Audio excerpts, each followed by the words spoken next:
see comments and shit too. We are now live. It's always Taz in it. Hello, everyone. Hello. Hold on, I'm just checking it. G'day. Hey, everybody. It says live in the corner. It says live, but I'm just checking the actual stream itself to see if it's I'm going to skip the ad because I don't want to pay you. Oh, is it monetized? Well, that's no good. Hold on, what the fuck is going on? That's fucking spun, man. I can see myself. I take What it are you watching on, Taz?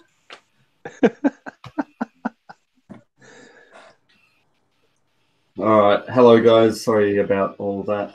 Welcome to the stream. What's up, everyone? The Mech Apocalypse. Hey, everybody. How's it going? Cheers. That's really long, that name, eh? It's just say Mecha, just say Apocalypse, Mecha Apocalypse. How you going? G'day, Mecha fellas. Apocalypse. It should only be like two and a half syllables. I like how Jimmy says it at the end of his video. Mecha. You can't say Mecha. You should have seen how Mecha long. adds too many syllables. You should have seen how long like that outtake actually was. I cut a lot of it out. We should. Why do you still have that footage? Yeah, we need a blooper stream. Yeah, I think I do. I'm trying to I think I got about 10 hours of footage I cut out for a 5-minute video. 10 hours. Holy shit! What does Bonnie do when you're doing that? She just ignores me, so she doesn't watch my videos because she doesn't want to see me talk live ever. Anyway, I'm saying, like, you go with 10 hours of recording the same stuff. It's just that's hilarious. So we've got old mate George, Gary, Macho Models, Jay. Hey, what's going on, everybody? Jesus, Juan. How you going, guys? How are we all, guys? So we're just gonna talk about. Do we need to we're gonna talk about shit. introductions? I think We need everyone to knows. probably do an introduction every time, eh? No? Nah. Should we? Nah. Yeah? I don't know. It's only the Guys, second what do you one, so I mean, it's up to you guys. Yeah. Nah. I'm fine. Mexican. I'm pretty sure this is not Mexican. What? We do have a Who's new person Mexican? in the chat. My wife is over here sitting next to me. Courtney. Everyone say hello. Hello. This is Mrs. we Robo. get naked first. So, I mean, this was a bit of an impromptu stream unplanned till about today. What? Mecha Raiden, awesome. Good to have you here. So, anyway, well, I'm no Zaku Boy. You all know who I am. I build stuff and dioramas. And we have other people such as... I'm Rob Taz. I'm pretty much fucking James's neighbour. We're from Australia. There you go. Fucking Australia! Fucking Australia. So I get really nervous doing this shit. Eh? Anyway, pass it on, boys. Geo? All right. Hey, guys. My name is Geo, also known as Gunpla Geo on Instagram and YouTube. Not plug-in, just letting you know if you don't know who I am. Your name is Geo? Yes. So Well, yes. that's my name. It is part of his name. And yeah, I'm one of the members of the Four Horsemen, and I hope you enjoy the stream. And we'll go to Robo. Hi guys, I'm Shane, aka the Daft Robo, and I'm here coming from the Midwest of the United States. And it's cold and rainy, and here I am. What about that hat, hey? Oh, hey, I got a Four Horsemen hat, eh? Yeah, there's lots of swag coming your way, guys. Lots of swag. I got a box of swag coming for you guys. Jesus. That's like... You like it? I didn't. Yeah. Merch always... I didn't mention it, but I am from New England, USA. If you can't tell by that. What's the Jesus for? Why are we bringing Jesus into this? Who said Jesus? Taz did. It's in the chat. Oh, Jesus. Oh, hey, Yeah, Jesus. back. Anyway, Oh. this was an impromptu type thing. Like we didn't really have anything to talk about, but let's talk about. And I said, maybe organizing shit. Like, how do you guys, I guess, organize your builds or pre-plan what you got to do? Is there like processes and steps for anyone else, not just me? Well, I'll let you start that. James, I think, has the most extensive completions on builds, so maybe he should. Maybe we should start with him. You know what I'm saying? Well, Hey, what up, Macho? So before we move on to this topic, we can stick with sports. By the way, Gary just wants to let you know, Geo, that he's beating your Patriots because he's a Rams fan. Okay, that's fine. It's okay. I'm not on the team, so if they lose, it's no biggie to me. Anyway, enough of sports ball. Yeah, we don't do the. I mean, we can talk sports if you want. I just won't.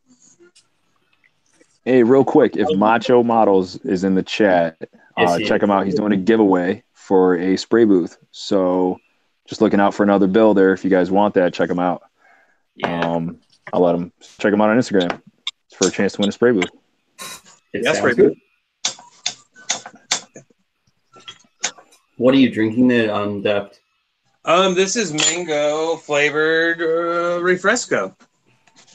What? It's what now? It's Mexican soda pop. This is Mexican. Ah, nice. So, what are you drinking? The only downside with it being so hot in here is this is like draining really quickly. I'm drinking Coca-Cola. All right. Anyway, so back to the topic for today. Yeah, back to the class of drinking Coke. Okay. Am I taking away what goes in? Taking away this topic? I'm not even gonna do anything. I'm just gonna watch you guys. What a asshole! Yes, definitely follow Macho or not anyway, whether or not it's for the competition. Good dude, highly recommended. Anyway, so for planning models, a lot of what do we say? Like going into planning a build. What gives my main inspiration every time I want to build something is I tend to think of a scene. I like recreating the anime. I like having an idea going, I want to build a hidden base or I want to do a storyline to a diorama. The models always come second for me. Generally, well, not necessarily. Like I'll find a model I like and I'm like, all right, sweet. I want to build this model. How do I go? What sort of scene do I want to put it in with the Goof E and the Easy 8 that I'm building? Now that is a recreation of the scene from the anime. And that's what that whole plan was. So I generally start by finding some inspiration. A lot of the time with my previous builds, it's I want to try something new out. So with my Zagok waterfall model, I built the Zagok and went, I really want to do like a waterfall and just a sort of hidden base. So the build sort of always for me starts with the model and then inspiration comes from whatever I'm thinking of. So like I want to do a secret base. I want to try water. How can I incorporate water into a build? So it's just little things like that that will always inspire me. Reading manga as well is another one. If you guys haven't seen read any of the Gundam manga, like Thunderbolt manga is amazing for imagery, and a lot of that sort of stuff always gets me going. Does it get you going? Gets me going. Does it get you moist? See, this is where we were like, just to stop you off topic, kind of on topic. It's like people say like robots are sexy, or like it's like something sexy when I want to put my dick in it. It's like not. I mean, I understand that escalated quickly. That is, Hey. it just went. This is how the streams go, you know? I mean, we got to go. It's like, it's just a, you know, we're taking a small detour. We'll get back on track. Okay, take it away, But the bro. word sexy doesn't mean I love robots. I fucking love robots, okay? I think But- there's laws against loving robots. Sexy isn't a term that goes off into robots for me. Okay. Unless it's a sex bot. Well, Anyway, is your little detour gone about how you do things to robots we don't want to ask about? say that again. Anyway, moving right You along. don't want to talk about sexy robots because you actually like sexy robots? No. He hasn't bought you any cosplay like outfits. No. Oh shit! When me and Gio were at the Anime Con, we went by the body pillow dude. Yeah, we what did. That was the intense. fuck, dude. No, we're not And weird. what's Like, crazy I mean, is people we're were weirdos, lugging but- those I around. mean, like I have a significant other over here, you know, like so. I mean, whatever. I think there's weird to a point, right? Yeah, but that doesn't stop robot cosplay. Hey, to each their own. I say more power to you. Whatever you want. Yeah. I mean, Tay, as long as you're not infringing on my ability to get a body pillow. I mean, right? The thing with sex with robots is like, how do you clean it? Like, do they clean it, or because I don't think it's got to go They're somewhere. self-cleaning. It's got to go They're somewhere, self-cleaning. right? And Self-cleaning robots. It's the 21st century, or is it? Yeah, the man. 22nd century? If you're making a sex bot, it's gonna clean itself. I mean, come Hope on. So, God, that's gross. like can it? How do you Can get? it really It's clean it? sterilized and clean itself. I mean, How do you 100%. clean It's like a it? Yes. fleshlight How do people that clean you those haven't things? washed. How How do do you? you Oh, fuck, it's moist there. Is that Gross. bloodstream degrade into this anyway? motor oil? For those of you who are watching, thank you. Anyway. for joining us today. Anyway, are you done? Are you done, James? Did I detour our whole conversation very obscurely? I think you Hey Taz, do you own a body pillow? Sorry, mate. You own a body pillow, don't you? Macho's just asking. No. Taz or Macho says you have 100% have a body pillow. Oh yeah, I've got a body pillow, man. It's my missus. She's my body pillow. I've got an interactive one. Yeah, I live and breathing When you one. touch it in the right spots. Anyway. Yeah, well, okay. Sorry, man. I didn't know. So that conversation got really derailed. Hey, that's what we do. Sorry. Where were we? Well, All right, you were talking about- organize, or how do you plan Inspires to your dioramas and stuff. Shane? Oh yeah, so Or how you plan and stuff. I mean, my planning, aside from research, so stuff like imagery like this, if you guys can see that, so Thunderbolt manga, I see pictures like this with a dude walking towards X amount of act guys, and you're like, man, I really want to turn that into a diorama. So Yeah. inspiration for that, like, I'm not generally one to come up with crazy color schemes. I tend to build most of my models to box art colors and anime accurate colors. So it's more finding inspiration on a scene I want to create. So everything I build tends to be like, let's recreate a scene. Let's try to tell a story in a diorama. So my planning stage is work out the models I want to build, then work out what sort of story I can set them in. And all my dioramas have like a massive like comic in my head of what actually is happening to that, what's happening in that scene. But then yeah, from that planning stage, then it's moving on to concept. So pretty much from then, well, actually, what about you guys? How do you get your first initial ideas? What you guys want to do?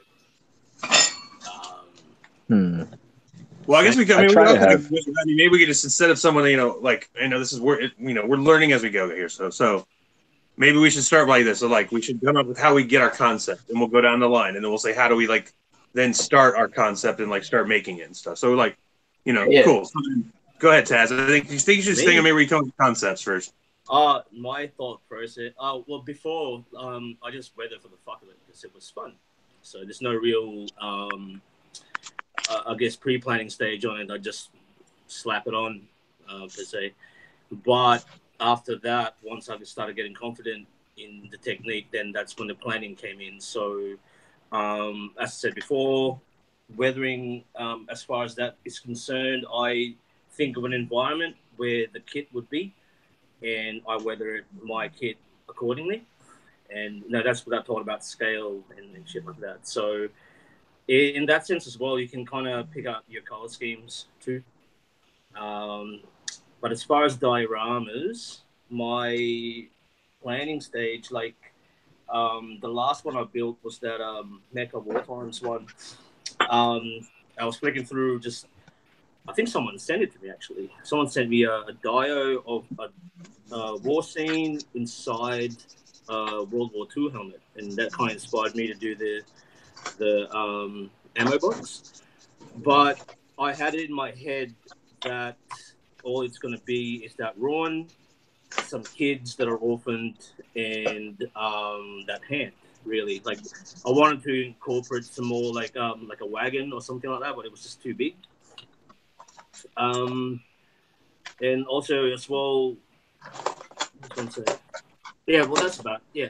Well, you bring up like you bring up an interesting point. Like one thing I didn't mention as well is I tend on my planning and inspiration, I Google image search a lot of dioramas. Like I'll punch in World War II diorama, or I'll punch in like Gunpla diorama and browse images, or then like and just get a lot of inspiration from other people's builds.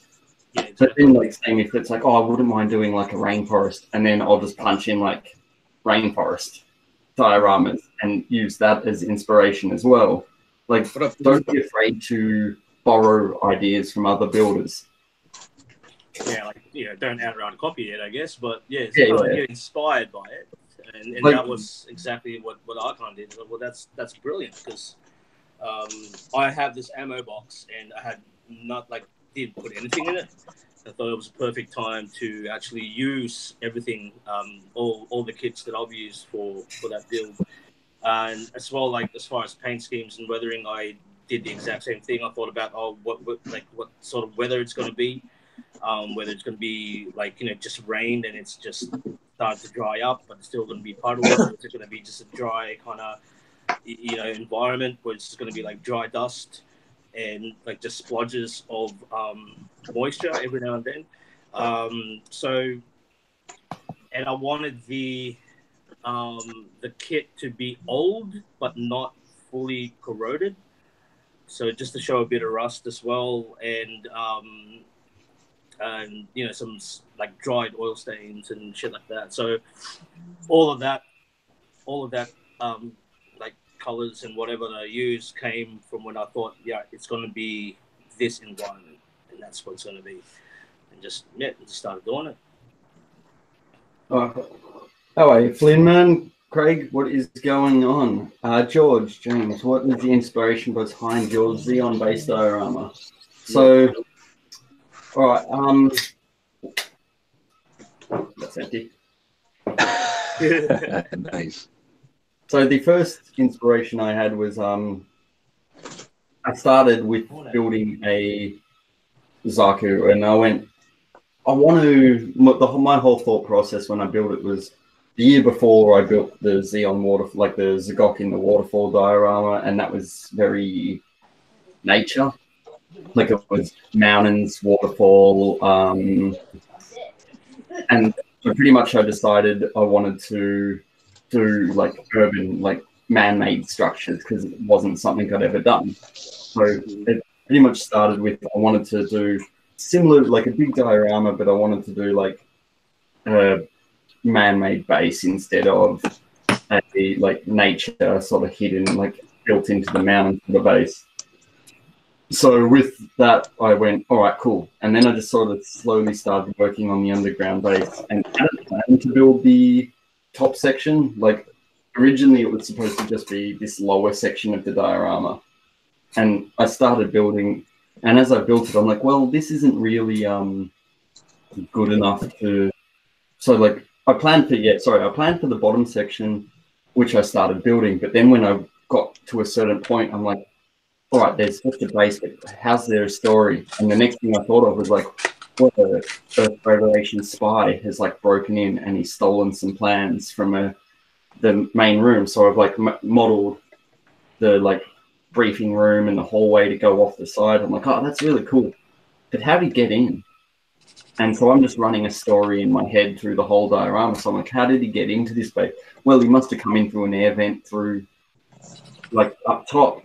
Well, I better model up top as well. So bugger it, I'll just slap another diorama on top of my diorama and do nature as well because I'm good at that. So it was pretty much a big case of I didn't plan as much. When I started, it wasn't a full big plan to do what I did. It was, let's just build a hangar.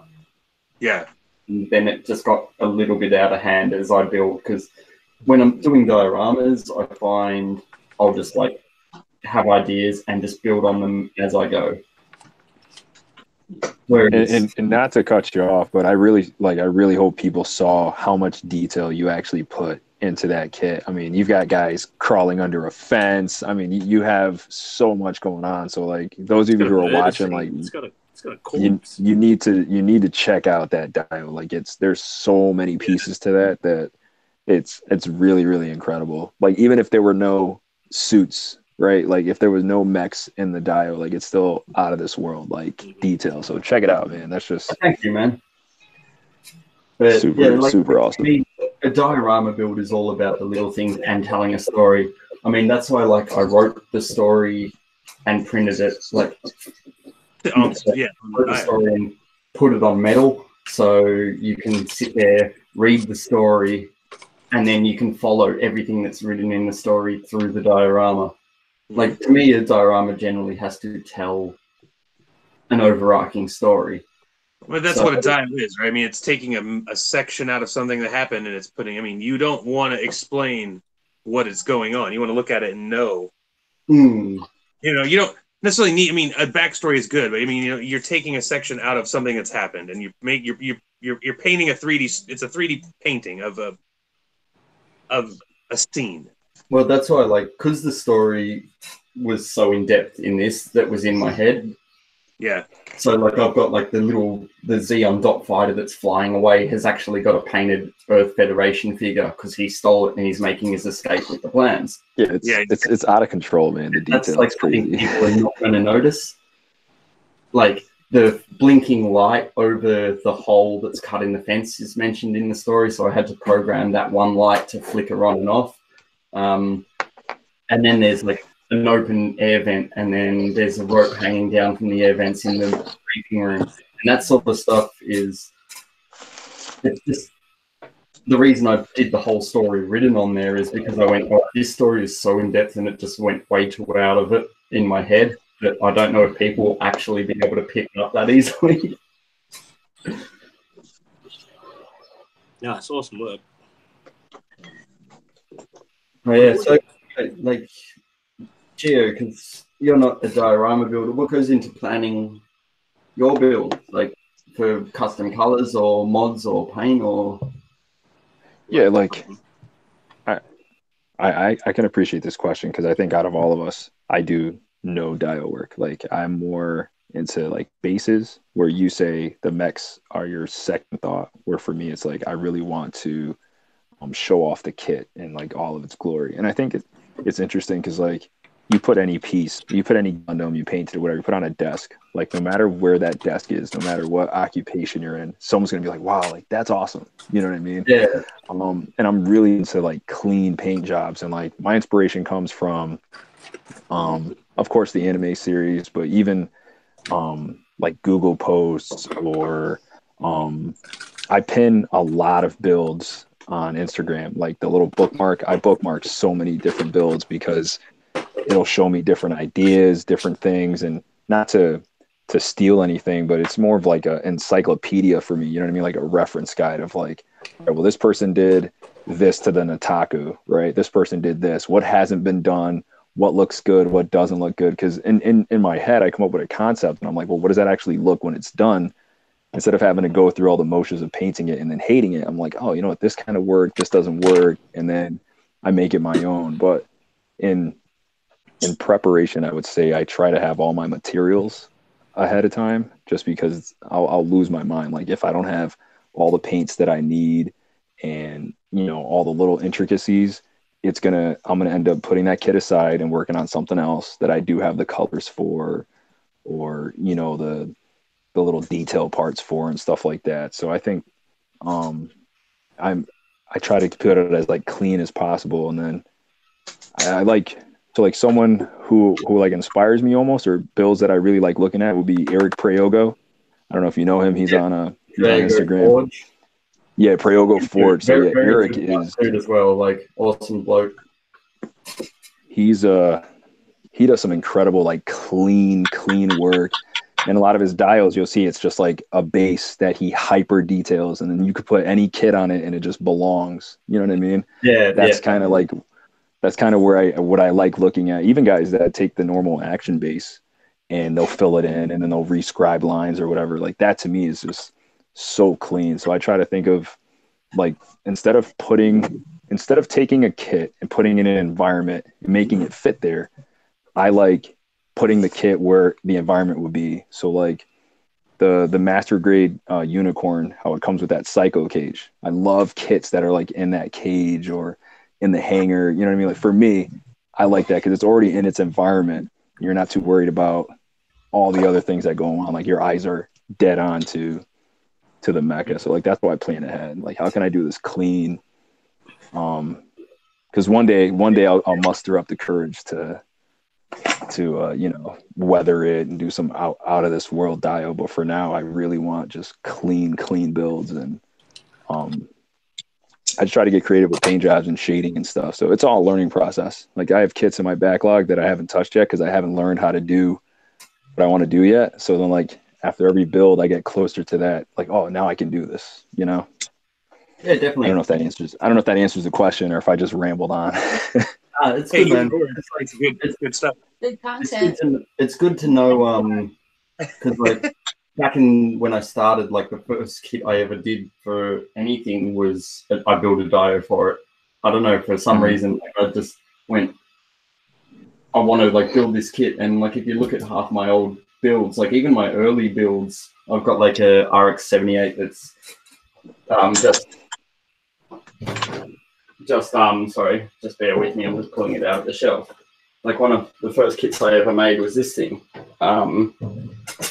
So this is just the RG Chars RX-78, like the Cuspels Gundam or whatever it is. And my base is literally just a bit of sandpaper painted with the Xeon logo. It's like an airstrip, and had the fighter just because I wanted to display it quite basic. And I started off, this small, working on things, and went, hold on, I can do better than that. I want to get more and more elaborate and shit. Yeah, and that's where I am now. Like you've seen my little cork base that I made with the AE logo. I made another Xeon one for the robot surgeon. Like that, at least, like you put it on something, and then it's like, oh, you still see the kit. So I like builds like that. I've also seen builder parts where they have like street lamps, so you can put like a kit like in a street and it's got the working lamp and stuff like that. Like I love those small like 4x4 bases or 5x5 bases, inches in America. I don't know how many millimeters or whatever, but something, you know, where a master grade can fit and stuff like that. I love things like that because at any angle you have like the scale and it's not too discombobulated. You know what I mean? But that's where, and not to mention, like I am the least experienced builder out of you guys, so like that's where I'm still learning and looking forward to it. Like I'm learning what needs to be done, so I want to make sure, like, in order to you know, weather a kit, you should at least know how to super paint it real nice, and then go through the process of chipping and stuff like that. So I'm trying to get the basics done in mind for going further, because there's tons of fully painted kits that I've done now that I can be like, all right, now I'm going to weather this kit, you know what I mean? Or now I'm going to put this in a dio. So, all right, so that's where, to answer a few, the chat's going nuts. So we've got one fairy. I've done that Geo. I've been noticing that my recent build, it's been pinned a lot regarding people pinning their builds for future knowledge. I only learned you could do that the other day, actually. When I saw, and you can organize them too. And you can also organize them. So I have different albums. So like I'll have like a lot. I just got the Stormbringer, and so every time I see like a really good looking Stormbringer, I'll put that in a Stormbringer like folder, you know, or like a Gelgoog folder, so I can always look back. You talking about Pinterest or Instagram? No, it's Instagram. Like discovered, yeah, you can like bookmark like sort of posts so you can see later it easy and shit. It's really good. Yeah, like so many times I see like diorama inspiration, and I didn't realize I could do that until recently. Yeah, so I recommend it. Then you're not searching on Google. Yeah, that's true. Gary, same page with Geo, learning in the process of building. Flynn, Craig, once I get an idea, I'll go mad into researching, taking photos outside, saving a ton of pictures. Yep, so like exactly, man. Like I do the same. It's once I've got an idea, the amount, which is what we're going to talk about after Daft has these go. Like once you've got an idea, what do you do next? Yeah. So we'll get into that, but yeah, no, definitely, dude. Giant Mega Robot, welcome. Thanks for joining us. Thanks for coming by, man.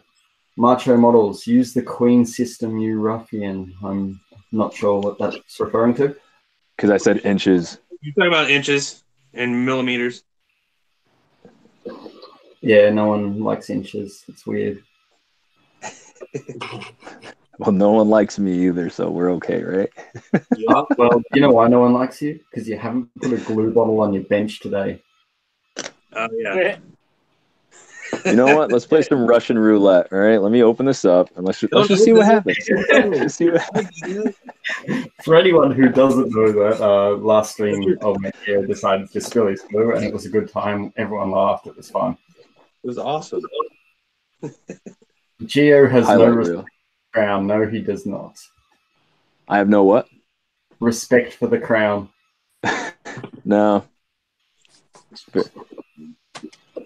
All right, what else we got? Flynn, I'll check out tutorials to see if there's any way I can pull off and rework my concept around what is possible. My current dio is very Luke Tao and me. Oh, that's nice, man. Luke Alps, paper cut side. So if any of you guys don't know some of those YouTubers, awesome. Like Luke Tao, an Aussie dude, builds amazing nature dios. I mean, I've got so much inspiration and taught a lot from him as well. Mm-hmm. And plus, if you do the dios the way he does it, they'll look out of this world. It's so easy to do. I highly recommend that. But anyway, I believe, Shane, where do you get your inspiration from? Well, you were done, weren't you, Gio? I don't mean to cut you off. No, 100%. 100%. Well, I get my inspiration from a lot of places. I mean, so basically right now I have probably about 10 projects, whether they're in the works or I have the kit to then make what I have in my brain. So I work very strangely. But so for instance, it's like let's just talk about picking like different color schemes. So like what I like to do is pick like one color that I really like or that stands out to me, and then try to form a whole color scheme on that. But what I like to do is use like there's some apps on your phone you can get where you can take an image and you can erase all the color, and you can like color it. So there's one I use, it's called Recolor, but you can basically take this image off of the internet and put it on your phone and erase all of the color, and then you can start adding colors in to see what would look good before you actually, I'm not a big drawer. I don't like sketch things out, but just in coming up with color schemes, I will pick one color and then I'll go, pick other colors to go along with it. But I like to try out different color schemes by using those color apps or things like that, because you actually can see it on the model without, like, you can actually visualize it. But for like a lot of the concepts I come up with, I mean, a lot of it's straight from anime or, one of the very first things I did, I wanted to give like Zaku human proportions. So that was just my idea. Like I just wanted to give it proportions of a human. So, I mean, I don't know, like I draft concepts all over the place, but I was driving down the street the other day and I saw like a big mound of dirt, and it was just the way it was eroded. I was like, that would be really cool if there was like a mobile worker on top of that fucking thing, like pushing dirt off the side. You know, it's like I want to make that into a dio. Shit, me and Courtney are driving around. We just see stuff and like that needs to be a diorama. The Hobby Hyzok, I was watching the anime and I saw the Hyzok in that anime.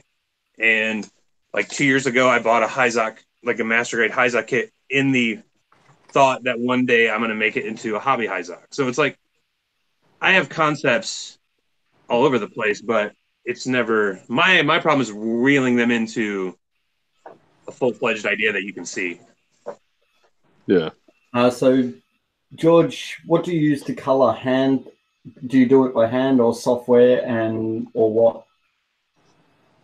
I use the, it's called Recolor. It's on Android. There are a lot of others. If you have like a tablet, I'm sure you could use like Photoshop or Recolor. Basically is, it will import, you can take like your own personal picture and put it in there, and then it takes all the color out, so then you could color it.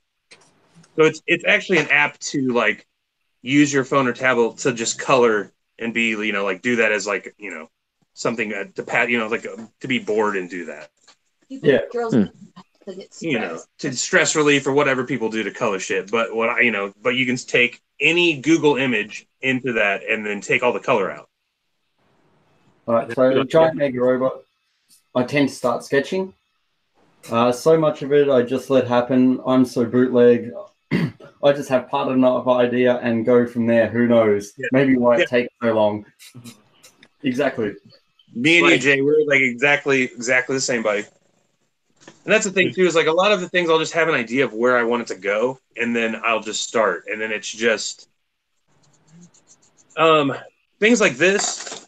I mean, this, when you have an idea of something that you know that you're trying to recreate in a manga or in a scene, you know, you can literally go through and take a screenshot of every piece of the anime that every part of it's in. You know, and recreate it that way, because there's really not much information if you're trying to do an obscure design. So like the Gabaldi I'm doing for our build-off right now, there's only the advanced data design in a book, and then there was a resin kit that was made a few years ago. So I'm kind of using that pictures of that resin kit and then the images from the Advanced of Zeta book. But everything else is just, you know, you just kind of make it and you go from there. Yeah, definitely. Like, so that's pretty much the initial planning stages of everything. So for my GBWC build, I'm doing, if everyone's seen Battle in 3 Dimensions of the Easy 8 versus Goof Custom, it was the bonus episode of 8th MS Team that was on the Blu-ray release. And it's, yeah, the Goof Custom versus the Easy 8 flight type. Now, I sat there and like watched that episode recently and went, that would make a sick diorama. So I looked and found I could get both the kits in high grade, which is the scale I tend to work in. So as soon as I decided that, I've ordered the kits and snap built them. The review on this one is coming soon, so that should be fun. But yeah, so I bought the kits, built them. So then as soon as I tend to like next stage of planning after I've got the idea is I will snap build the kits, because then I can see what work needs to be done to the kit. There's like so much work on this kit that needs to be done, and I'm glad I've built it now. But I can pose them, work out a basic pose of what I want. So work out how big my base needs to be, and because it's GBWC, it's got to be under a certain size, like under 50 centimeters square. Yeah, 50 centimeters square, so 500 by 500 by 500. So I can then take both the finished models, set them up in a scene, and then go, all right, cool. And then work out, yep, sweet, I've got that. And then I will, for my planning of that scene, I went through and took 1,000 screenshots of the anime, and just, I've got all the scenes of everything I want to build. So there's a bridge I need to recreate, water, So I've got as many shots of the bridge as possible. I've got as many shots of each of the mechs as possible, but in an anime, they're not that detailed. It's mainly more for colors and how the thing operates, and also for references. So with this EZ8, it's not anime accurate at all. These shoulder like clips, fucking hooks, whatever you want to call them, are useless and really big, and they look nothing like they should. So I know I need to modify that. So a lot of references, as more mech references you can get, the better. Yeah. Like that's pretty much, I'll take as many screenshots, find my references, and snap build the kits. And that would be my next port after I have an idea in my head of what I want to do. Mm-hmm. Because then, like, once I've done all that, and the snap built part is good, like, I'll do it so I can pull it apart easy by, like, cutting your pegs on a 45-degree angle. That way the bits come apart easy. So it's literally just a quick build. And on this, I've got a world of seam lines to fill. So, but anyway, like, that's irrelevant. That's not part of the planning. It's just good to know so you can work out what, well, it is sort of planning because you can work out what come apart for painting. So luckily with this kit, like all the joints are separate. So everything, I don't actually on this kit really need to paint anything before I put it together except on the head, because like the mouth and the fucking eyes are useless on this kit. But and there's a lot of seams that need to be filled. So like the planning stage, once I've snap built kits, goes on to finding references, posing, working out what I want to do with the kit, like in that sort of concept.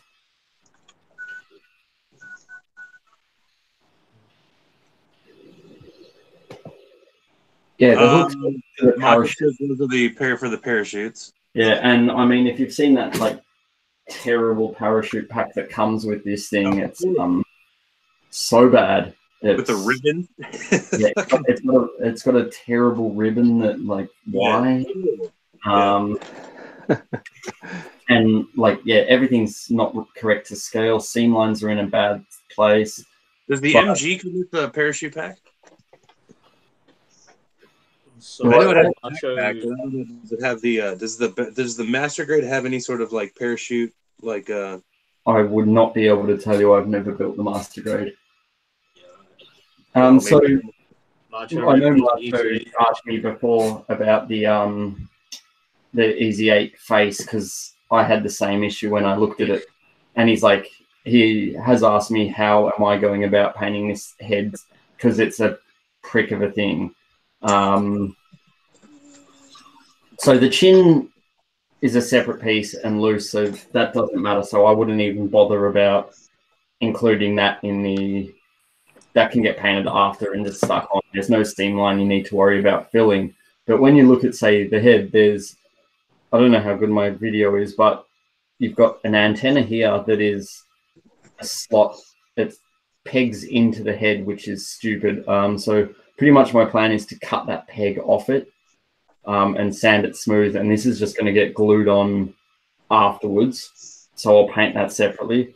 This antenna that's molded to the head, I'm going to cut off and then just glue separately after the build. That way I could get in and putty these gaps and fill the seam lines. But as for the actual like nose piece and the eyes, to do that sort of thing.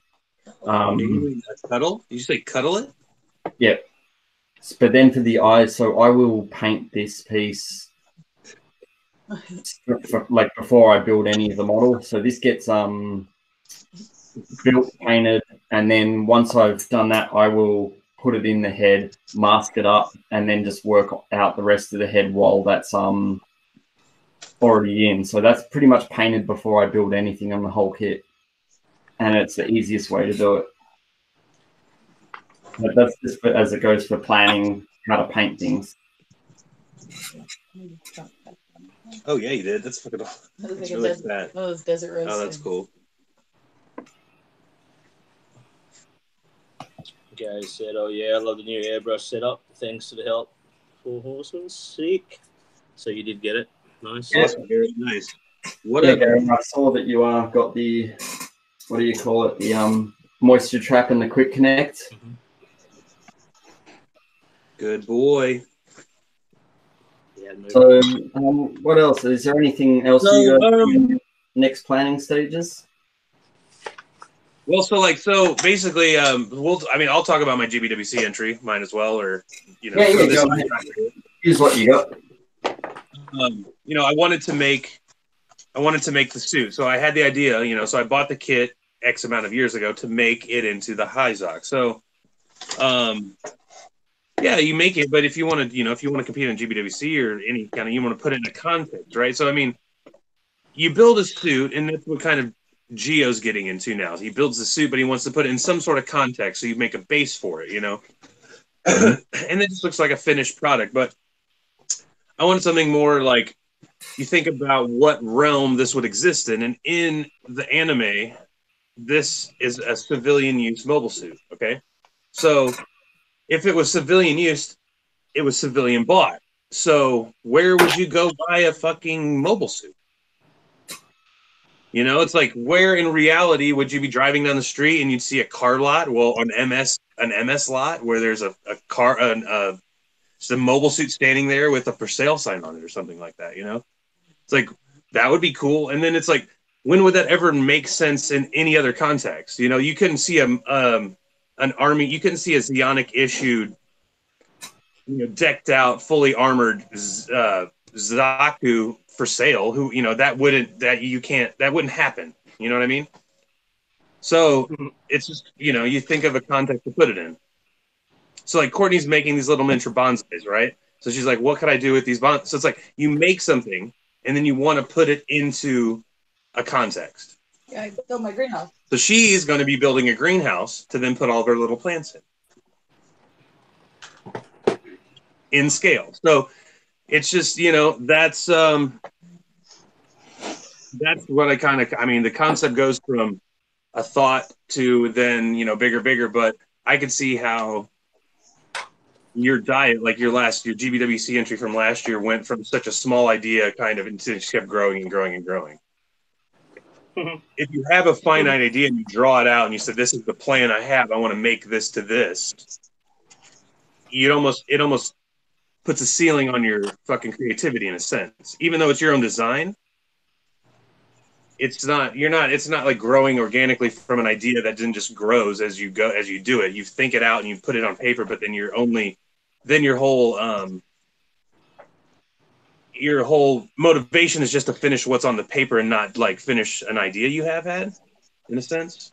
Yeah, Maybe. exactly. I think it's cool that you even asked yourself questions about your Dio. You're like, all right, I got this guy in here. How did he get in there? Right. So like, if you're asking questions, that means that the average Joe who's looking on through the glass is probably going to have that question too. Right. So like, you're thinking of everything else that people can ask and like, you're just feeding them the answers. And I think that's pretty cool that like, and that's something that I'm definitely now going to like keep in mind. Like when I do decide to do a Dio, like, does it make sense to me? Because if you, the creator, still have questions about it, like everyone else is going to have questions. So I really think that that's a cool aspect, like to make it not only just look good, but to make it practical. You know what I mean? So that's pretty cool. Yeah, I mean, that's what I like tend to do a lot is I'm constantly asking questions on what I build. It's like, what's the motivation behind this? Why would it have been done like this? It's the same when it comes to describing panel lines. Oh, thanks for coming, Craig. And so it comes with panel lines. I'm like, you know how you see a lot of people do like this sort of a standard line across a panel, but it looks cool.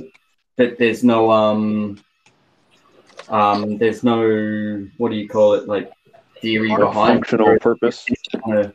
Describe like a little hatch, a cockpit. So this little section opens up with hinges, so a maintenance worker can get in and access like the pistons or electronics or whatever it needs done. Yeah. Like with my scribes, I tend to like, I want to make a little flap that might lift up and down to vent hot air or something. Or panel lines with a purpose behind them, to me, make a lot more sense, and it's what I tend to aim for in that sort of thing. See, but you're a realistic builder, and see, I think that's a lot that has to do with the inspiration kind of things we're talking about here, like a planning a build. Like, so I think out of all of us here are kind of more realistic builders.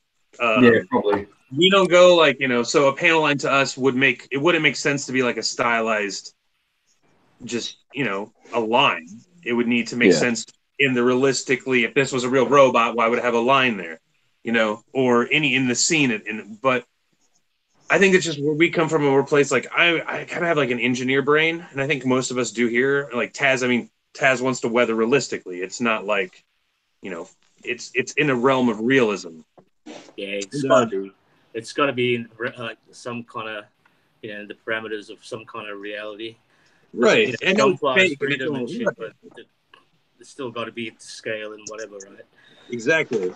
So I think a lot of it has to do with our inspiration comes from real things that we see, and then we try to like make that into, something that, in our fictitious shit.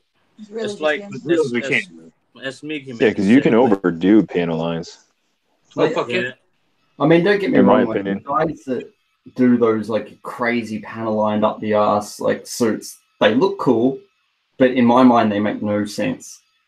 Yeah, because it's almost like putting tattoos on a giant robot.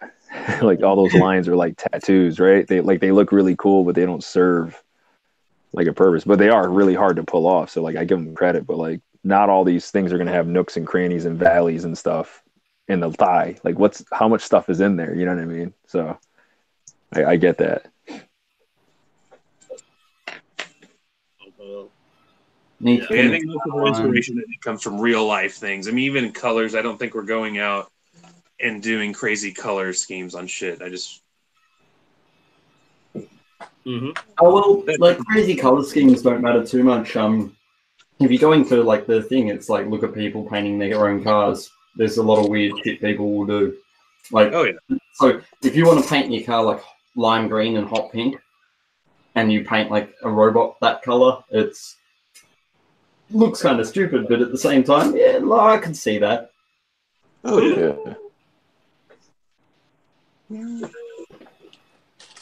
What do we got in the chat? Bailey, nothing for making it down.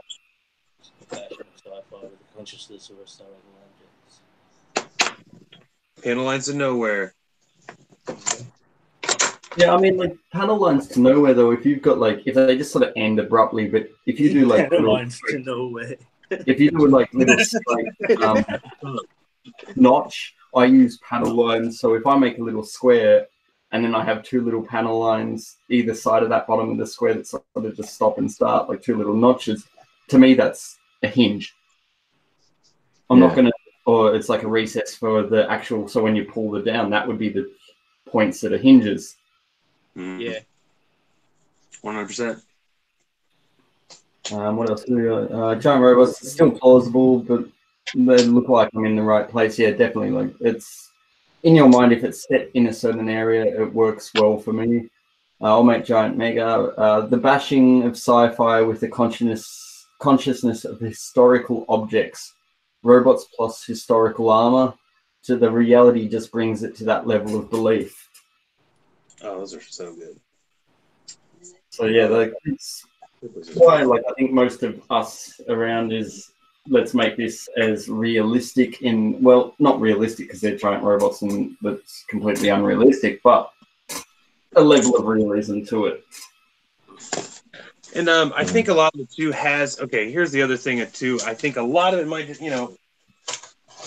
all of this shit stems from an anime or, where it does exist in a real life situation where we see people running around in them and it's like a war and stuff's going on. And so we see these kids, even if you didn't have like ties to the fiction that these come from, they're in that reality of whatever, not reality, but so like, it's just the source material kind of, they're already in the situation. So like when you make them into a diorama or whatever, you want it to be that realistic. So like, my whole thing is like, if these existed and if they were just the robots with no backstory or anywhere where they would exist, I think the creativity of it would be a little more maybe. Like it would, there wouldn't be your idea of what it might look like or not. You know what I mean? Yeah, definitely. I'll make machos. Take a look at military vehicles. There's not an access hatch on every panel. Exactly, like same thing with cars. Yes. Yeah. No, you don't go to your fender and you can't take your fender off, easily. Well, I can. It's just 4 bolts, but whatever. Right, I know, but you can't go and just unlatch 2 latches and your fender come off, Yeah, exactly. Like you only have access panels where the main shit would be that you need to repair. And I mean, like, I'm still learning like how to panel line correctly, so to speak. Like, and I say correctly as far as like functional panel lines, but like something for me, like the master grade Jagan from the outside is super plain, but you look at the inner frame, especially in the torso, and there's all types of detail and stuff like that. So like that's where I get my inspiration for my panel lines is like I'll look at the inner frame, and that's primarily like I build master grade, so like it does have that extra oomph. I mean, I'm pretty sure RG has the same thing with the inner frame. So I'll look at little things inside the inner frame, and I'm like, okay, if I was a mechanic, like how would I access this or do this? So I mean, like that's one of the pros with the scale. That's like, for me at least. That's fucking cool. Because I don't build many master grades, I've never actually thought about it like that. Like, because I don't see, like, even the RGs, the frames are pretty basic. They don't have like that sort of detail on them. Yeah, you can see. Like, I could tell you, like the Jagan is 100% like a perfect example of a plain exterior, but there's so much going on in the interior. So like, I don't know. That's, for me at least, it gave me an option, like little ideas, and this is something that me and Robo spoke about because I tried putting panel lines on like the shield, and he was like, "That looks cool, but like, where are they going?" And I was like, very interesting. You know what I mean? And like, if it doesn't have a purpose, but then you look at, oh, there's a bunch of pistons here, or there's like this weird looking design that must be like a turbine. Like, how would I get to that? So I mean, like, see, I'm 100% on that train of thought when it comes to doing my panel lines. Not that, like, there's still nothing wrong with doing like cosmetic panel lines on the bloody what was it, the Gabaldi I'm building for our build off. I've got like no sense panel lines on that everywhere just because I wanted to try different techniques out. Yeah, and they look cool. What purposes they? Oh yeah, I'm not 100% against it. Don't get me wrong. Like, they look amazing. I just, for me right now, since I'm still learning like how to do them well, I didn't want to just go crazy. You know what I mean? I still wanted to know like the principles, like that 3-line rule, like little things like that, where it's not just like, oh, this is a really cool design. Like, I wanted to do things again, like that functional idea. And that's just, I think we all agree on that. Like, how would it make sense? But I give builders who do these crazy lines like so much credit because it's a lot of work. It's a lot of effort. So it looks incredible at the end of the day.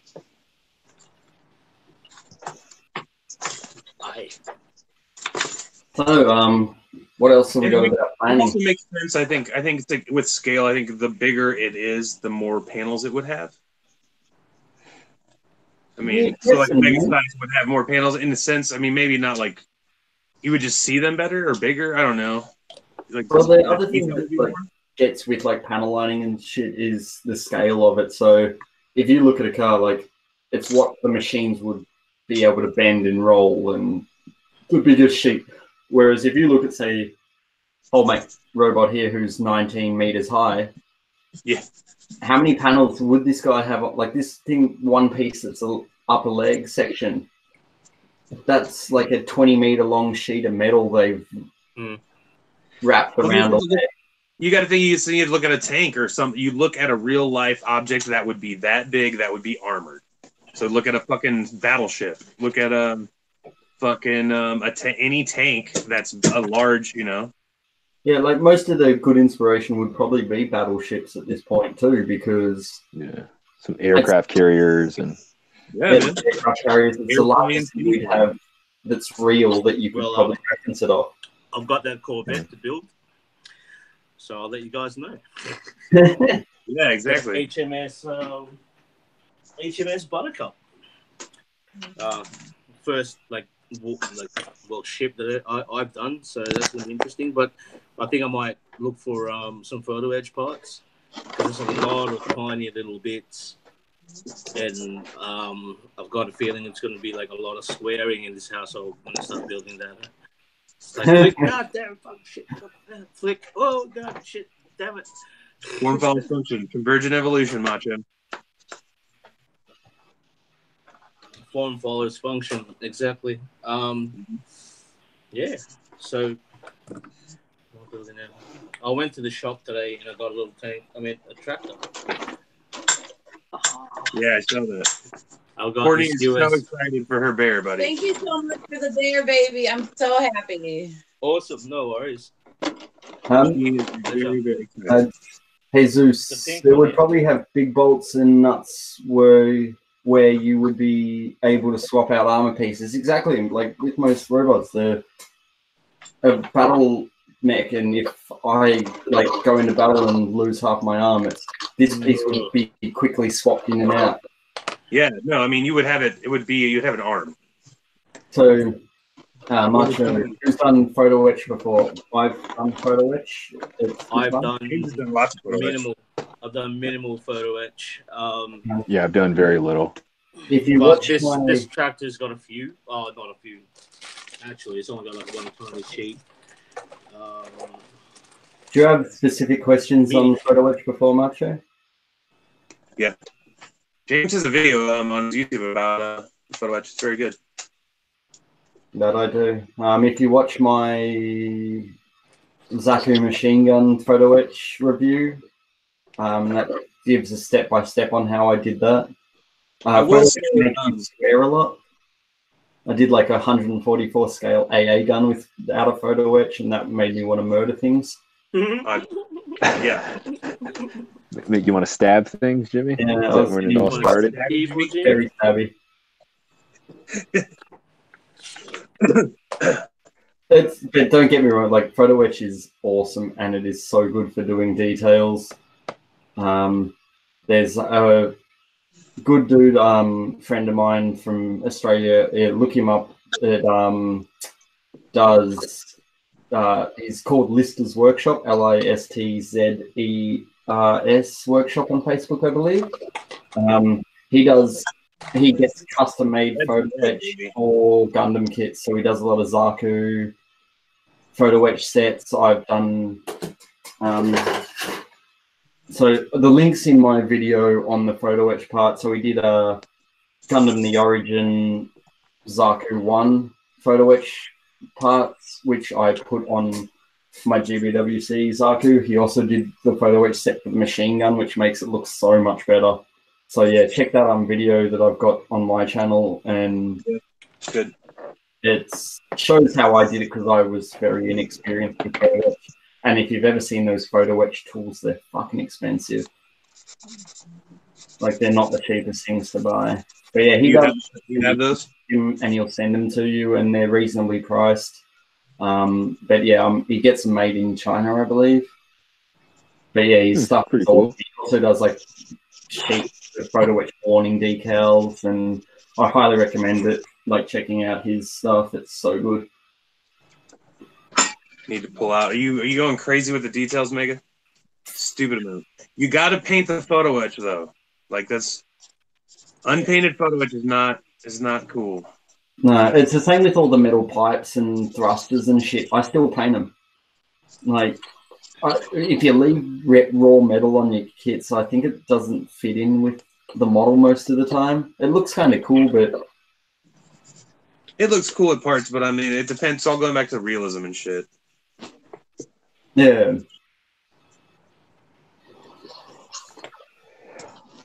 Well, that's is that wrapping up pretty much planning, or have you got other things?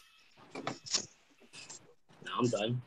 I don't know. Oh well, like the other planning panel lines and mods to kits. Yeah, dude, definitely. Like photo etch for the most part, Macho is not too bad. So he's just asked when I'm mentally ready to tackle the Sazabi, I'll get the photo etch parts as well. And like, most of the photo etch parts you get for Gunpla models is not bad because you don't have to bend and fold it. Like most of it's just stick on sort of details. It's when you start to have to bending and folding, that's when it gets a little bit tricky, and gluing it all together. Have you guys ever built those like metal earth sculptured kits? Yeah, no, I don't want that sort of punishment in my life. No, man. I bought a Okay, well, I bought like an Optimus Prime one. Like, oh, this is gonna be cool. Yeah, I didn't get through one leg, and I snapped like every fucking piece. What do you can't glue it? You super I glue it built the together. Praying Mantis and it was awesome. You need one of the photo etch benders to like if you're gonna do it a lot, just spend the $50 and buy one. Like, Fuck, I don't want that in my life that much. Yeah, it's so excessive. yeah, exactly. It's like the Gundam and Stop by West. Plastic is so forgiving, man. You know, that's what I like about plastic. So yeah, Bailey said, tired of seeing the finished kits with their shiny stuff all over it. It's like the Gundam Stop by West Coast Customs. Exactly. There is a Molotov chrome fad going on right now in the community. I will say there's a ton of chrome pieces everywhere. Yeah, well, I mean, that as well. Like the Molotov chrome is really good if you do like car models. Oh yeah. I don't know how much chrome I'd be putting on a giant fucking robot. Like, I'm sorry, but if one of those thrusters was bright chrome, think about it. That's like a 20 meter, like a 2 meter wide thruster that's bright chrome and reflecting the sun and blinding you. That's just going to burn your eyes. You've put some thought into this. Yeah. Molotov is very smooth. Cool, very smooth. Always put a wash or shade over it. Yeah, no, I can see that. Yeah. But like, so for like the only other thing I probably do with planning after I've got my concept reference images, I'll sketch things out. My other planning, once I've got that as well, I'll cut my diorama base and sketch where everything goes and put my models to plan it all where it goes. But the only other thing I do is with the models when I want to plan what mods and shit I want to do. My method is I will take, say, the leg, and I will then take photos from that side, front on, rear, like each angle. And I've got like the Microsoft Surface tablet, which I'm using right now, so I can't show you. But I can take a photo, put it on my the tablet, and then I tend to use like Photoshop or Manga Studio, whatever I'm using at the point, and I bring the photo into my computer, and then I've got a tablet like pen. So for panel lines, I will just sketch over the photos constantly, because I find like a lot of people like sketch directly on the kit, which is good, but then you're like, oh, I don't like that, so I'll rub it out and then I'll draw again, but then you can't remember what you'll rub it out. Whereas if I do it on the computer, I like I'm just ignoring you guys and stick fucks.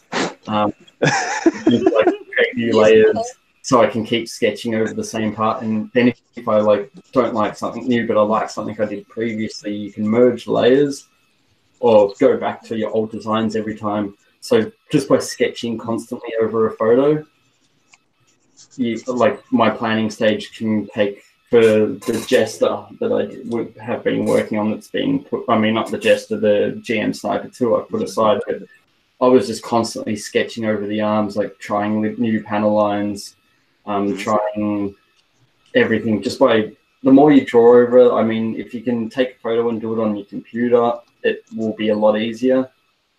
And yes, I rub it out with the computer. The pen it's over. You guys always rubbing one out. This is why we can't. You said it, bro. Yeah, I was actually talking to my hair. I got my hair did today, but I was talking to my hairdresser because she has an iPad Pro with a pencil that she wants. She's like trying to get. I don't know. She's gonna rate it, but she uses one, and I've been looking at a lot of the guys here on Instagram, the artists that use Surfaces or iPads to do their artwork, and that shit's nuts. Like if you could just like Washi is nasty with those things, man. Man, it's just like, but to go into our discussion of planning or having inspiration, if you could put a picture, you could have it this size in front of you and just start drawing lines on it, and and erase it, and with a pencil. I mean, that's huge. That's awesome. Yeah, like I have like an 8-inch. I have this right here. It's like, it's not I mean, you can still do it, and but it's like technology's cool, man. Yeah, and I mean, especially now they have those applications where like they'll draw straight lines for you. You can mirror it on the other side. Like, you know what I mean? It saves you so much time, man. Yeah, I mean, like, think shit out with those. True Gunpla, I use mine daily. It's a wonderful device. Firstly, welcome, True Gunpla. Thanks for joining the stream. What's up, Joel? What up, True? The point that I was saying, iPad Pro? Probably. Yeah. If I can sit there and like take a photo and just sketch all over it, new layers, constantly sketch. Yeah. I can have 1,000 designs for this thing done in an afternoon, and then once you have sketched all over it and you finally decided what you want, then it's just a case of transferring it to the kit, and more often than not, it comes out a lot better than if you just sketched on the kit and went, you know what, I'm somewhat happy with that design. I'm not going to try anymore because I don't want to forget what this design is. Well, also, I mean, you sketch it, but then a sketch isn't a scribe. A sketch isn't a plate. You sketch it out, you put the plate on, you're like, oh fuck, I don't like that. So then, like, you're like slicing shit off or filling it with putty. I mean, that's huge right there. I mean, if you could see a full design on something without having to actually do it. Gary asked about tools to scribe, and we'll touch on that in a bit once we're done with this planning thing. But yeah, we will be back to that topic very soon for you. Sorry, I had interrupted you, Daft. No, I don't think so. Are we done with? Let's talk. Like, all right, like with me, with this tractor that I'm doing, it's pretty. It's got a lot of parts. So I'm planning it like right now as I'm building it.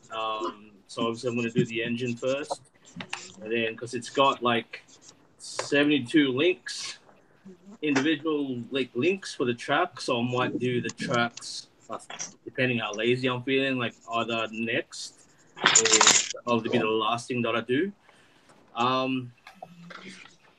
But yeah, so I'm going to go with the engine first, and then paint that and do some more sub assemblies like the chassis and everything in the front.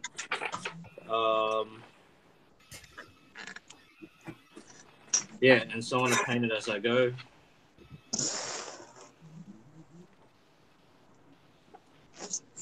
Okay. Yes. Yeah, that's another thing. Quickly anyway. So I guess when I come to building and stuff, when I plan a process, so like I had the Hyzak kit, and I was going to make it into this hobby Hyzak. I intend in life in general, in any kind of project that you do, I usually try to go with the hardest part, I think.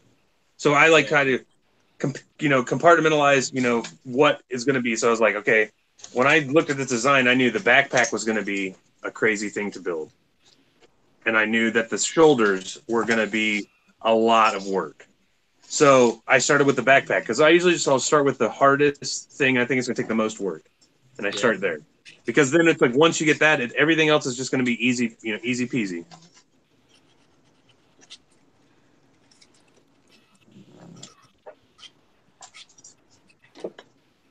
So that's that. So I guess when I planning out, I always try to start with the hardest thing first.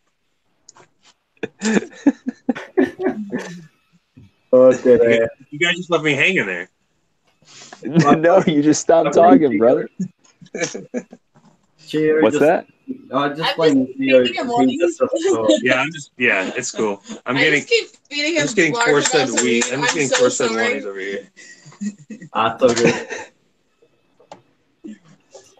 So I think that's pretty much like, unless you guys have anything else to talk about planning on, like no research, reference. I can't think of anything. I mean, does anyone have any questions about planning? We'll talk about. I'll definitely talk about chisels and shit, and stuff like that. Chisels and shit, stuff like that. Yep. Serenade me. Mate, that's much appreciated. That's his best songs. What was that, sorry? You know it's innocent. Thanks, Bailey. Thanks, Bailey.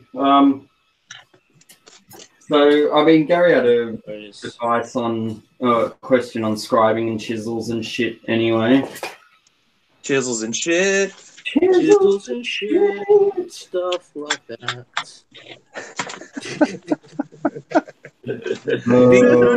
We're gonna start a quartet, guys. Yes, we are. Are we? I think so. So, I reckon I can get a red and white stripy shirt and a like tweed or thatched hat or whatever the fuck that shit is. Yeah, we'll get the freaking arm. We'll get the arm. What do they call them? Bands. Yeah, what they called like what do they call them when you get married? It's the same term. Arm garters. Ah. The more you know. I didn't wear arm garters when I got married. No, the men don't wear arm garters. The woman wears a garter. Well, I know about that. Well, so George just told us to stick to Gunpla. You don't even know, George. Oh, you're not even ready for what's coming your way, George. You don't even know. Drops. We're dropping soundtracks. Yup. Oh, We're never. Let's quickly. What else can we quickly talk about? Did you guys buy any tools for lately? Of late. Any, weekly hauls? You got any tools and shit? I got a couple things. I've got some on order. Got some on order. I've got a lot more scribing templates and shit for sale on my eBay page soon. I recently got stuff just for sanding. I got a 4-pack of the Tamiya sponge sheets. They're really for like $10 on Amazon. So it was like all the way from 400 to 1500. So That's what I want. just got that, So, and I just got this decal thing. did you get a tray? You got the tray? Yeah, I got the tray. I mean, I know it's not like super. Have you guys seen Loomis' tray? Loomis builds tray, his new one. Yeah, he's supposed to be telling me what brand that is because I really want. I want one, man. Yeah. You should send yours back, and then I'll sell you my old one because I want to buy a new one. You know what works well as a decal tray? Like a petri dish, bit of water in it. Well, I was using just a normal paper towel. I would wet the decal, leave it on the paper towel. Yeah, I mean, I've got one of those decal trays too, and it's fucking overrated. Don't waste your money.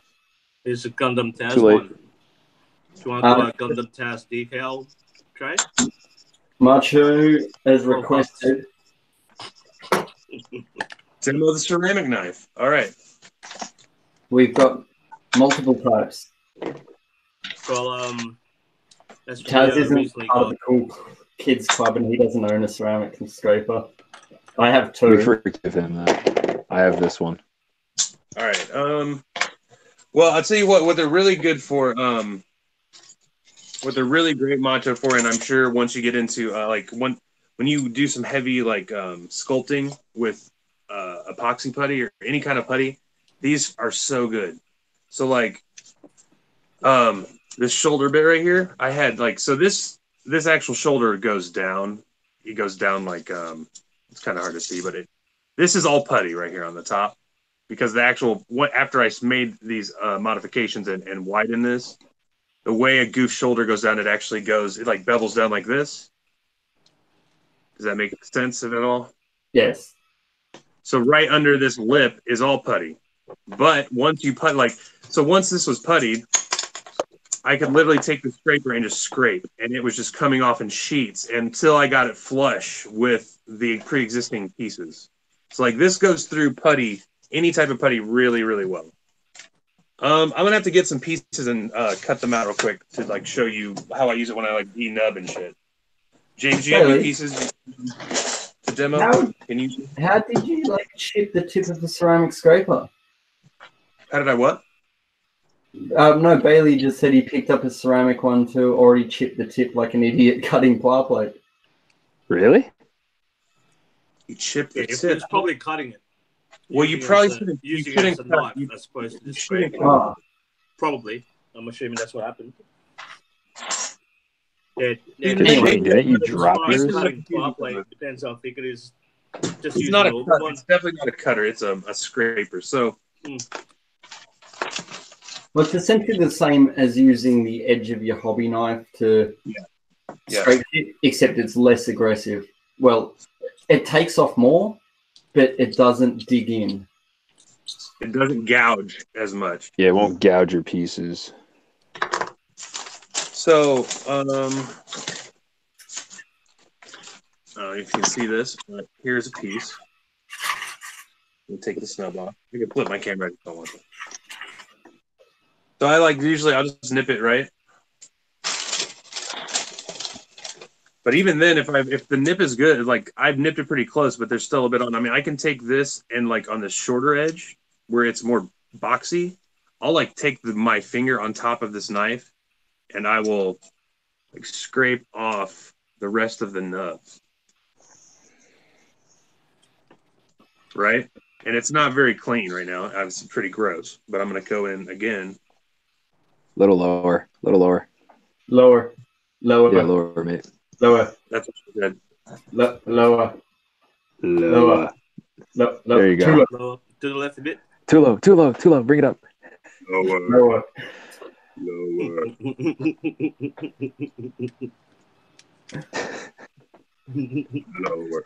So I mean, it's not. It's not like Gio was expecting it to like suck his dick when he bought it or some shit. All right, negative. Bailey, this is a steel blade ceramic knife with an actual sharp edge meant to substitute for actual hobby knives. I have not seen those, man. I have not seen those. This is supposed to be good. I know. Yeah, I'm gonna this send you one- my- So I do have a new. I have a tool find for this week that I bought. That's awesome.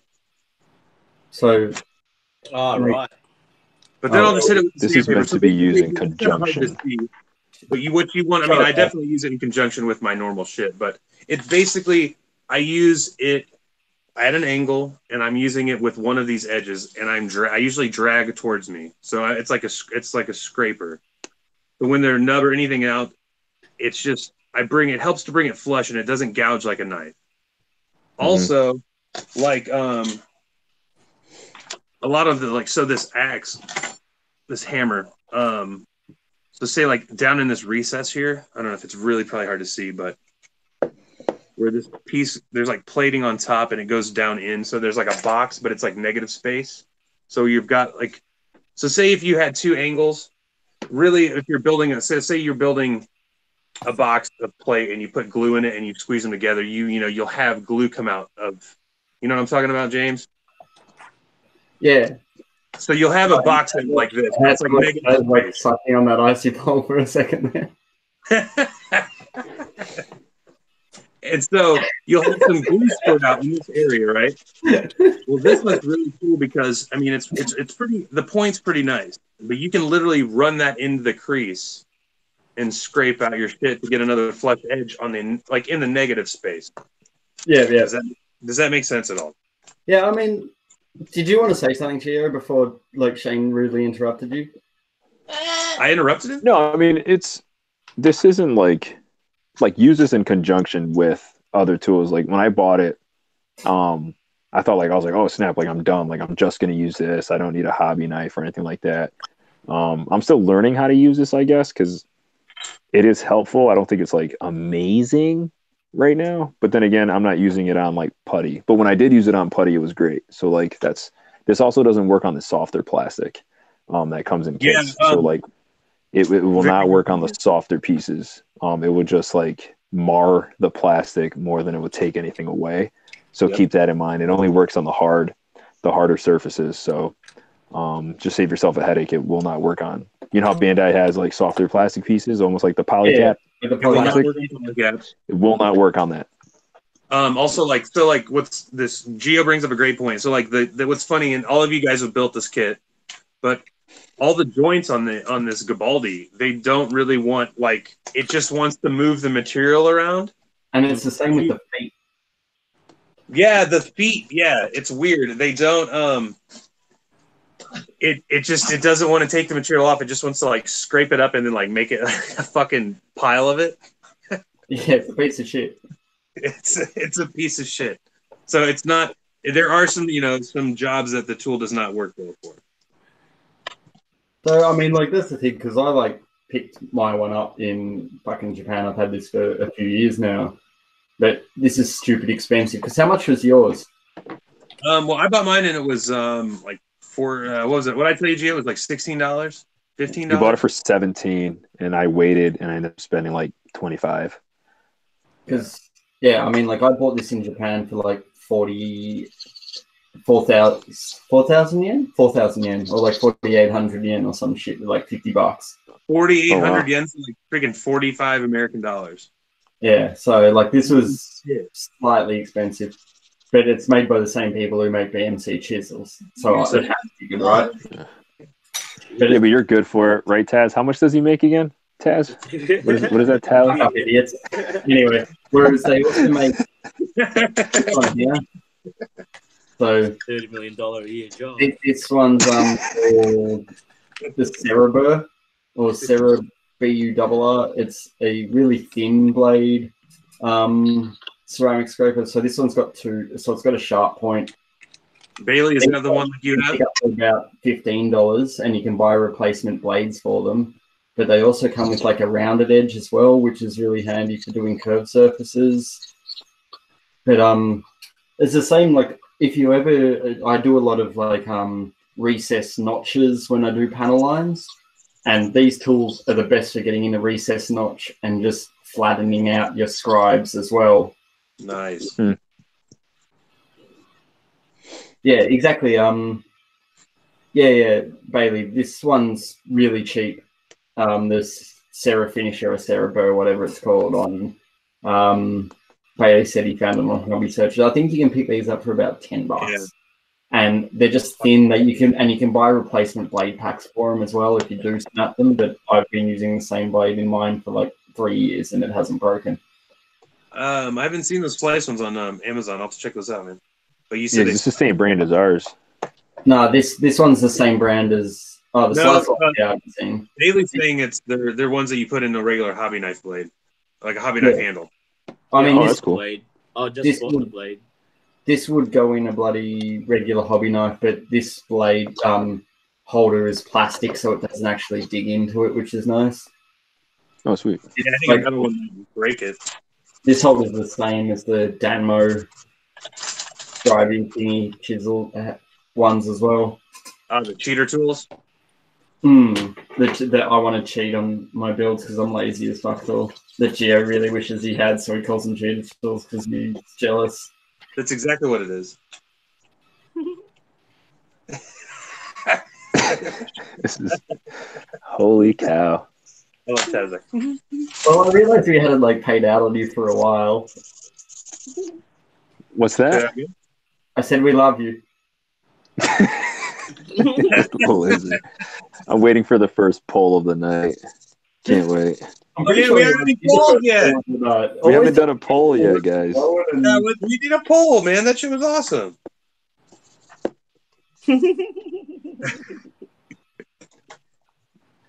Oh yeah, we need a reason to have a poll. I know. I know. We gotta come on, chat. You gotta give us something, chat. You gotta talk to us. Thanks, Nick Macho Models. Thanks for stopping by, man. It's been appreciated. Thanks. Hey, yeah, thanks, Macho. Take care, Nick.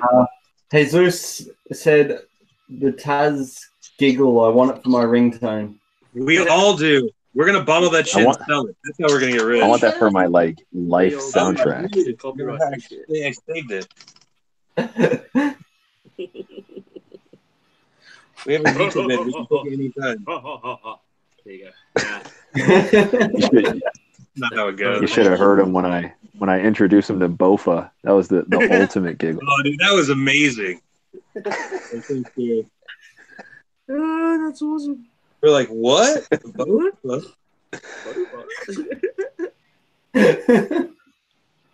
It was good, man. Yeah. and I got two of my bosses like with that shit on Monday. That's hilarious. That's even better. That's even better. That's even better. Who fucks both of these? No. So good. How's this, chat?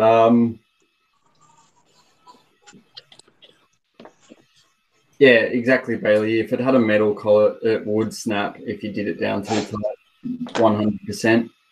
Yeah, that's kind of my thought about a metal collet. You wouldn't want to put those in a. You wouldn't want to put those ceramic blades in a metal collet. Gary, love learning from you guys and them recommendations. Of course, man. Like, we love having you here to listen to us talk absolute shit for a couple hours. Yeah, thank you. Yeah, thanks for hanging out with us. Because if not, we would just be doing this alone. So. Thanks, man. And we would be having a good time. Oh yeah, all day. But now you guys can have a good time too. Anyway, yeah. questions in the chat. Do you guys have anything you would like to know? I had a really good tool buy this week. Yeah. Yeah, let me the missus is using it, but it's fucking Insta set for CA glue, courtesy of James' recommendation. Oh, yeah, I've seen that. If you work with super glue at all, you should get some of this. If you do this hobby, if you glue shit together, It's handy for making buy this shit. It will instantly set any super glue. It's fucking awesome. Which brand is that one? Armatures for miniature bonsais. Here, I'll show you what my wife's been doing. Which brand is that one? This is called. Can I flip my camera on this? Yeah, I can. This is Bob Smith Industries. Oh, nice. Yes, I know that guy. Yeah, you know Bob Smith? Yeah. Yeah. So Courtney's been making Bofa. Bofa. Courtney's been making armatures for miniature bonsais out of 26 gauge magnet wire. Oh, cool. Well, you can see how tiny they are. So if you're trying to hold a piece of wire and glue them together, so she's been putting a drop of glue and then spraying that shit on there. But these are some finished ones. I just pulled some pots out of the oven. Oh, cool. Those are sweet. Yay! What about that last table you're working on? What the fuck's that? That looks good. And I think This is a piece of. I made this for her. It's literally a picture frame. It's a picture frame. I used it for clay. It's a picture frame, and that I duct taped the frame in so she can it's clay, so she can use her clay on it, and then she can scrape it off. I use it when I work with clay. Nice. Yeah, it's awesome. That's really cool. It's literally a picture frame. But yeah. So planning right now. So I'm trying to scribe some lines onto the skirt armor. So I've got a little printout of the show. Awesome. Jesus says also buy debonder for when you glue your fingers. You can get debonder. I saw the debonder too, but Courtney is fingernail polish remover, so that will also do the trick. So Bailey says don't spray Instaset on CA near cotton balls. Why not, Bailey? What would happen? Let's find out. Let's find out, mate. I'll make it true. Like that one time I Instaset Brian's fingers together at the shop. Because I use Zip Picker because I'm a sucker for buying the stupid expensive stuff. You clip wire with it? No, don't do that. Yeah, because you make 30 mil a year, right, Tess? Just about. Yeah, mate. It's about 50, I think. Wire. Anyway. Well, I've been sprayed it onto. We sprayed it on paper towels and I caused it a Is that fire. going to be trouble? No. Does it? No. Why would it start a fire? It's safe for foam. This is safe for foam and shit. G'day, Captain Weirdbeard, mate. How are you? Welcome to the stream. What was that? Fire? Well, I'm just realised I drank too much, so I got to go relieve myself. I will be back in 5. Do it. And I also ran out.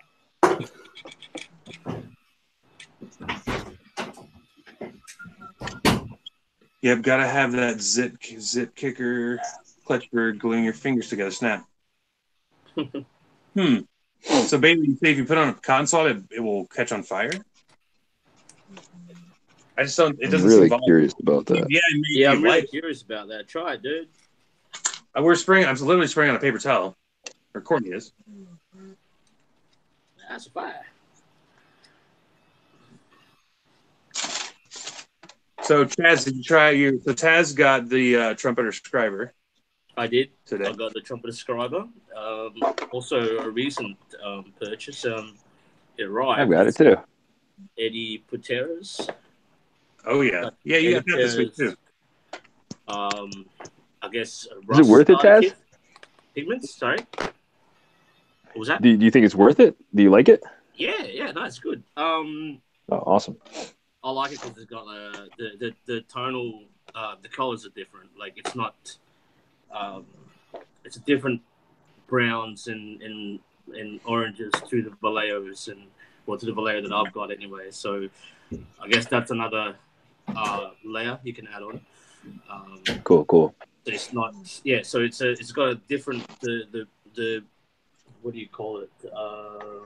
The rust oxide is browner, if that makes sense. Yeah, because it's more red. So I painted this little thing. I tried it on that. I don't know if you can see it. And this so Bailey said the chemical reaction creates a lot of heat apparently. Sorry. Oh, so if you have a paper towel full of super glue and then you spray it on that. I have not heard. Oh, awesome. A thermogenic reaction? That I think that's what they. The only thing to be careful about is that it does come with what do you call that?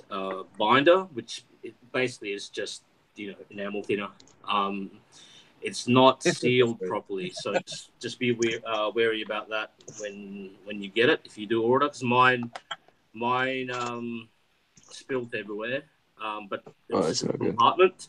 But all the powder is in saddy bags or satchel bags or Ziploc bags. So that's what you call them in America. Is that right? We call them saddy bag. We call them saddy bags in Australia. No, we don't. Anyway, they're called Ziploc bags. I've never heard anyone call them saddy bags. Wait. Sammy bags? Satchel. Saddy. I think you're the only person that has ever done that. Me. This sounds like our first poll of the night. Has anyone else ever heard?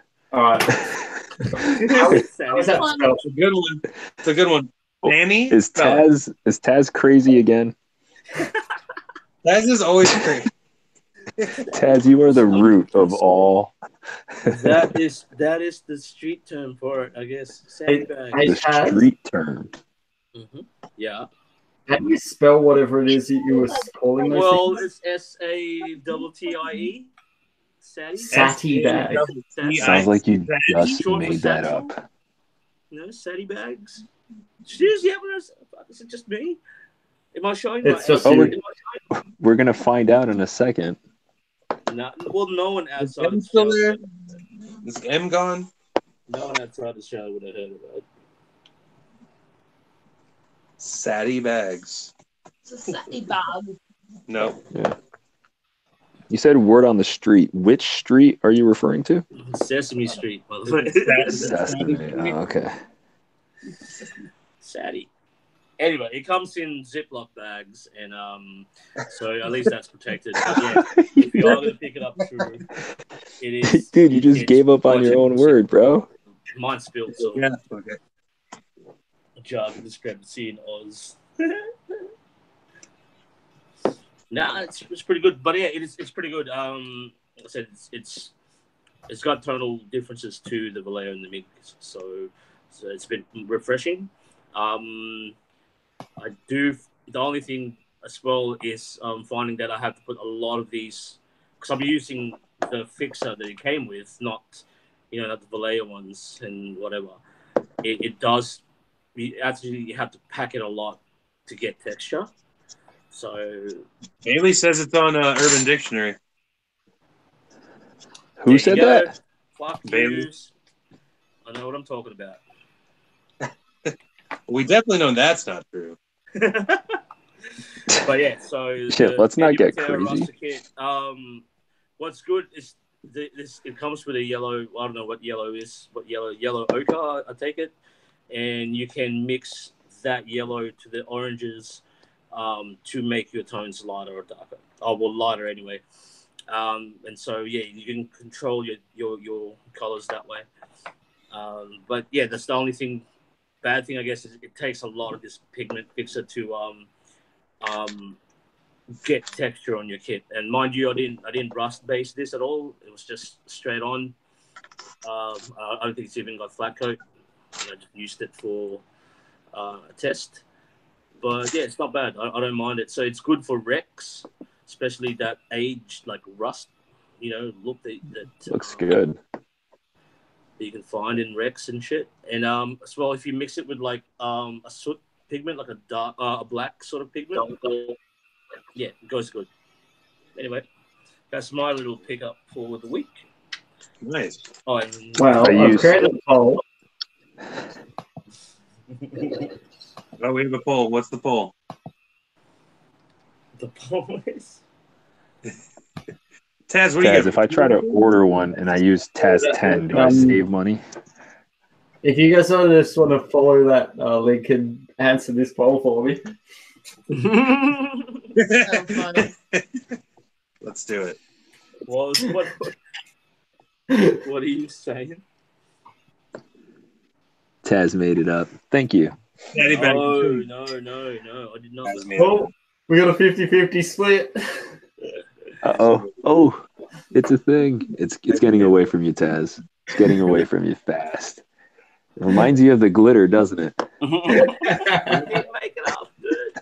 I saw the glitter. 80%. Come on, there's got to be some Australians around here that knows what saddy bags are. Mate, I'm Australian. I've never heard of that either. Yeah, but you're young. But you're What does that young. have anything to do with it? Maybe it's a Tasmanian like thing. No, I heard that shit when I was living in Sydney, so, and I heard it in Maybe it's a Sydney thing. yeah, maybe. Yeah, but no one likes Sydney ciders. Yeah, no one likes Sydney. Sydney's tended to not the same thing about it, but yeah, it's not as good as it used to be. I'm sorry, but 21.9% of the vote with you, mate. Again, no, I'm not making it up. If it's in the Urban Dictionary, yeah, it must be true, right? They said it's the Urban Dictionary, so I guess it must be true. Exactly. 5-2, close enough. We're gonna just chalk that up as a loss, just for a. Oh, it's 100% a loss.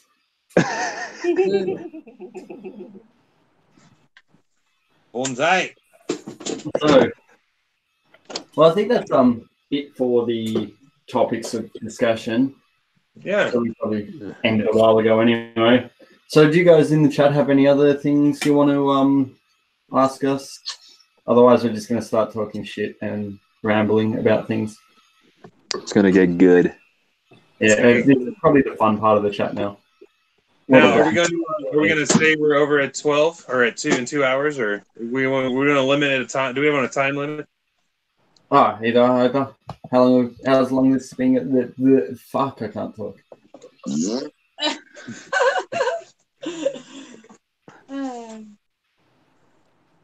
I'm about done. Whenever you want. I probably should start actually doing some work for once. Geo is the smart one here, and Taz, and probably everyone but me, because they're actually doing work, and I'm sitting here pretending like I'm doing shit. Can we all just take a moment, because Jimmy just called me smart. All right. Oh. So it's going down in infamy, boys.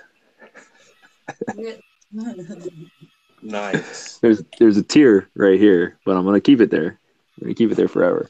That's because you're so gangster, and it was probably tattooed back in your b-boy fucking breakdancing days. Tattoo. I can imagine you want a bat? A piece of vinyl Yeah, do we have any on the street, walking up to people just with your roller bike, you throw it down on the street and just start doing That's a good pose. Yeah. Yeah, man. What is that saying? Sorry. It didn't happen, man. Was before this stream started, Gio was telling us all about his breakdancing days. I'm just He's casually like, oh mentioned it. yeah. Like no one's gonna say anything.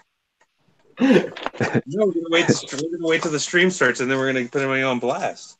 Yeah, I used to b-boy people. I mean, once you b-boy, you always b-boy, but there's certain things I don't do anymore. Like I don't spin on my head anymore, and I haven't done a backflip in a little while. Do you still carry a boombox with a cassette player? Cardboard. Everywhere I go, actually.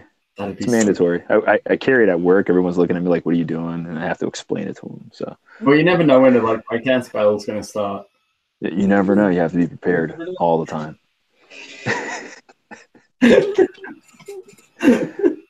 This is so good. You never have to get ready if you stay ready. You know what I'm saying? So if you're always ready to go, If you don't, you yeah, never man. have to get ready. There's some good advice for you. You don't have to get ready if you stay ready. That's it.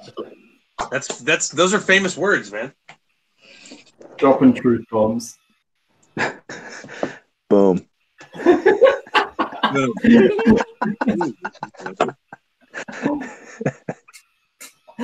Oh, Jimmy is so jealous deep down on the inside. It's not even I funny. am. I wish Thank you, I jealous, Gio.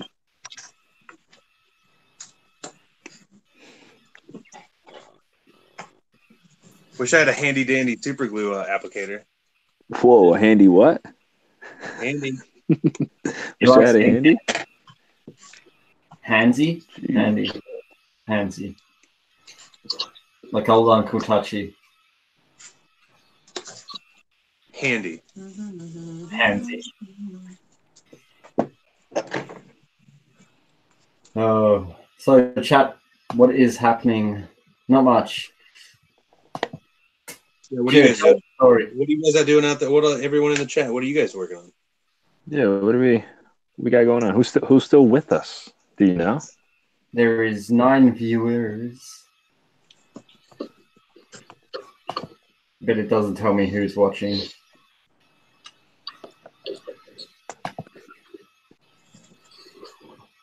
What about you, Taz? You're awfully quiet there. Me? Yeah. Well, I'm building an engine. Give the people what they want. What's that? And what do they want? A nice hearty giggle, Taz. We need a nice hearty giggle. I'm not your monkey. I ain't gonna giggle. Yeah, we don't. I ain't gonna giggle if they fucking. It's nothing funny. I'm like, eh. Well, maybe if you were like talking more instead of sitting there quiet, we could like have a discussion about things. Anyway. Oh no, I'm just concentrating on this engine that I'm building. This tank for this tractor. But I'm listening. I'm just listening for my name. No, but everyone else is listening. You're supposed to be the talker. That's why you're on the screen, Taz. This is what this is about. I've pretty much said what I wanted to say. I'm fine. Easiest. We get. It's such a cop out. Mm-hmm. I'm fine. Well, I am working on a Hyzak. I decided to pick up the Hyzak. I haven't picked this up before I went to New York, man. A while. That was a while ago, but.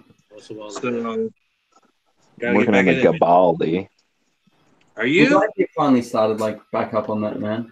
Or started it, to be honest. I'm working on it, boys. I just the only other thing I have to finish on the Shinmusha before I paint is the head, and I don't want to make too much noise like sanding right now, so I'm trying to be respectful in my stream etiquette. So I'm working on the Gabaldi. Excuse me.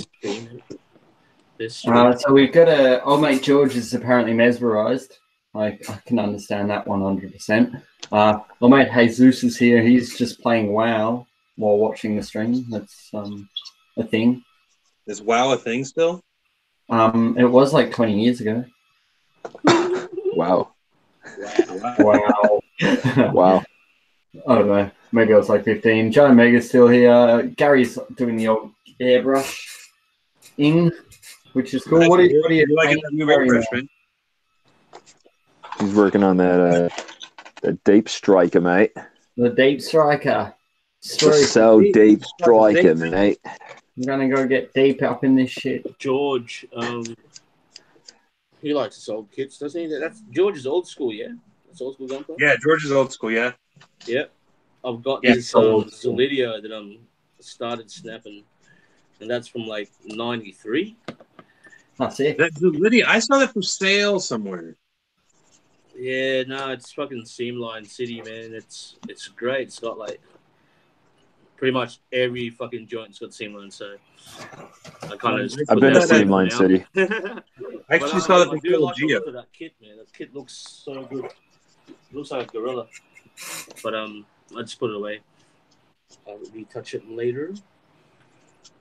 So, speaking of like old school kits, this is on my list of things to build soon. Oh, cool.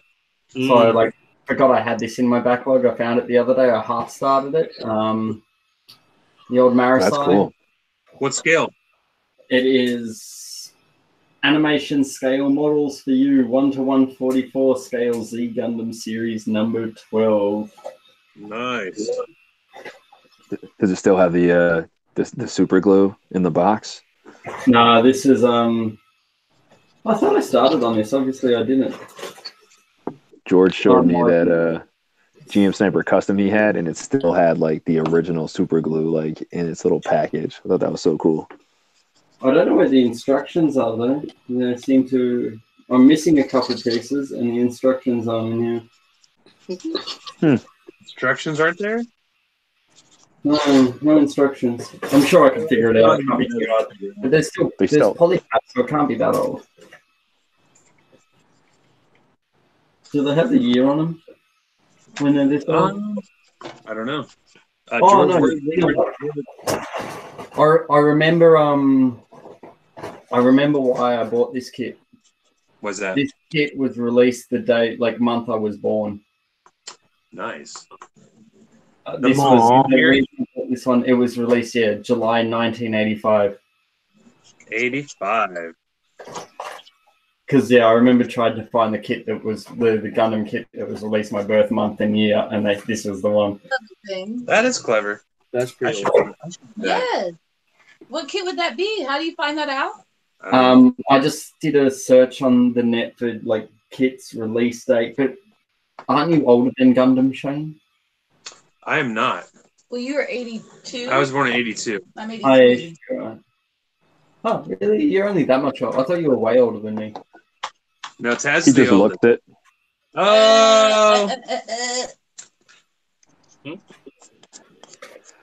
Taz is the also got this analog to build.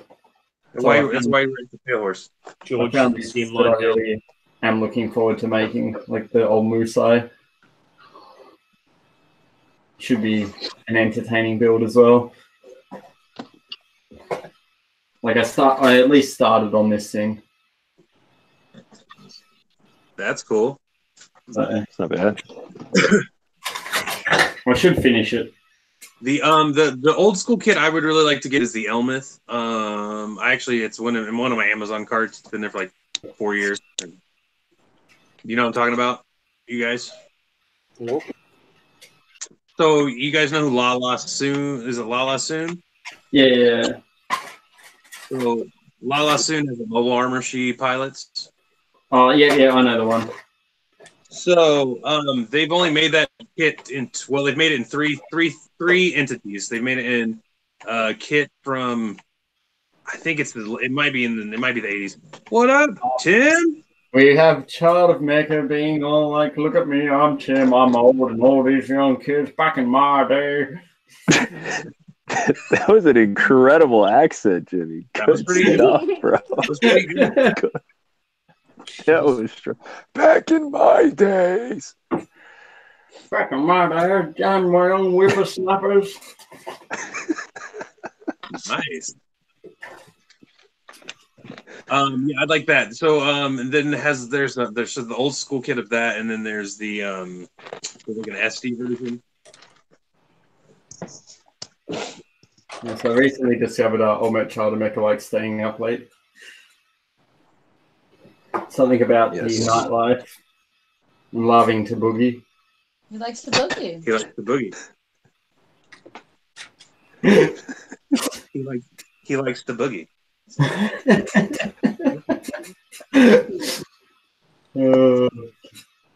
Anytime I'm not that good at impersonations. It's just my standard old person voice. That was strong work. I really like that. It was good. It was good. You don't understand how much I'm sweating right now. It's so hot in here. Do you have a ceiling fan? I've got a fan just over there, but I didn't want to turn it on because it'd probably make too much noise. Yeah, stream etiquette. Stream etiquette, yo. I'm like sweating bullets to you guys. Take your shirt off. I mean, try to cool down. No one's gonna judge you. I heard it's like still cool if you did the old like tucky shirt where you like. Oh, it's like tube top. Yeah, you should do that.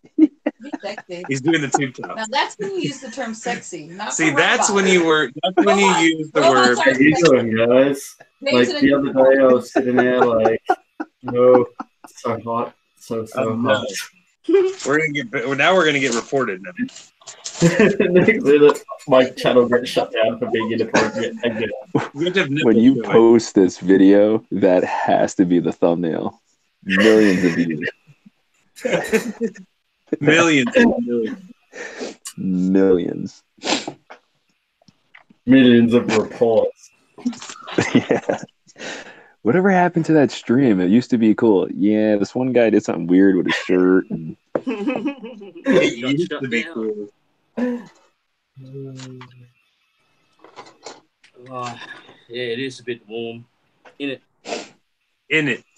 Well, how warm is it? I don't know, 40. There we go. Oh, mate, Tim, I'm screenshotting that. The memes will happen. Yes. Yes. Can you send it to me?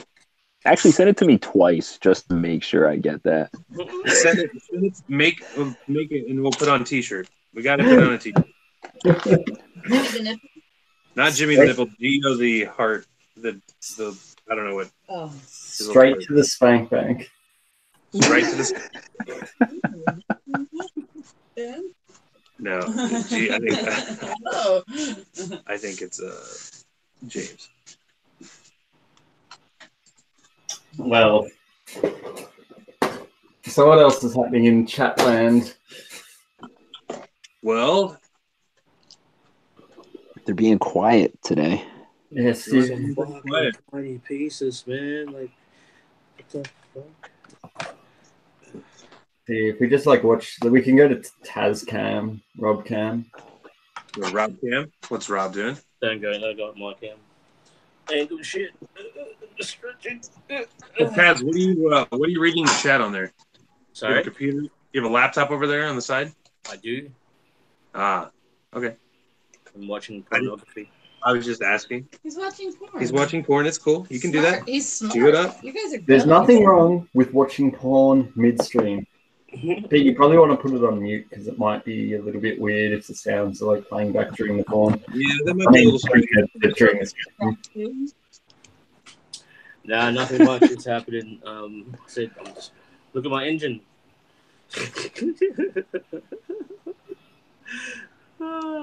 Yes. So I've been doing this. Oh, that's a cool little detail. I know, right? It's got Caterpillar. So that's pretty Is it Caterpillar? Caterpillar? Caterpillar?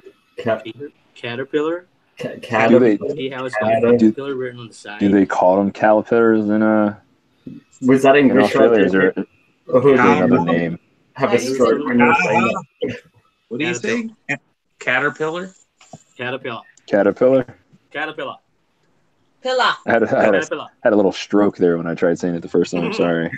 Nice stroke, Gio. Caterpillar. Nice stroke.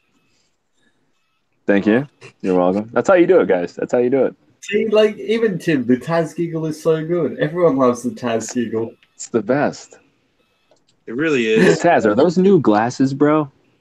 Yeah, man. Yeah, right? Huh? Did you get new glasses? Yeah. See that? Real friend here, boys and girls. I noticed. You didn't even notice. Look how cute he is. Oh. They look very similar to your old glasses. Oh, you are.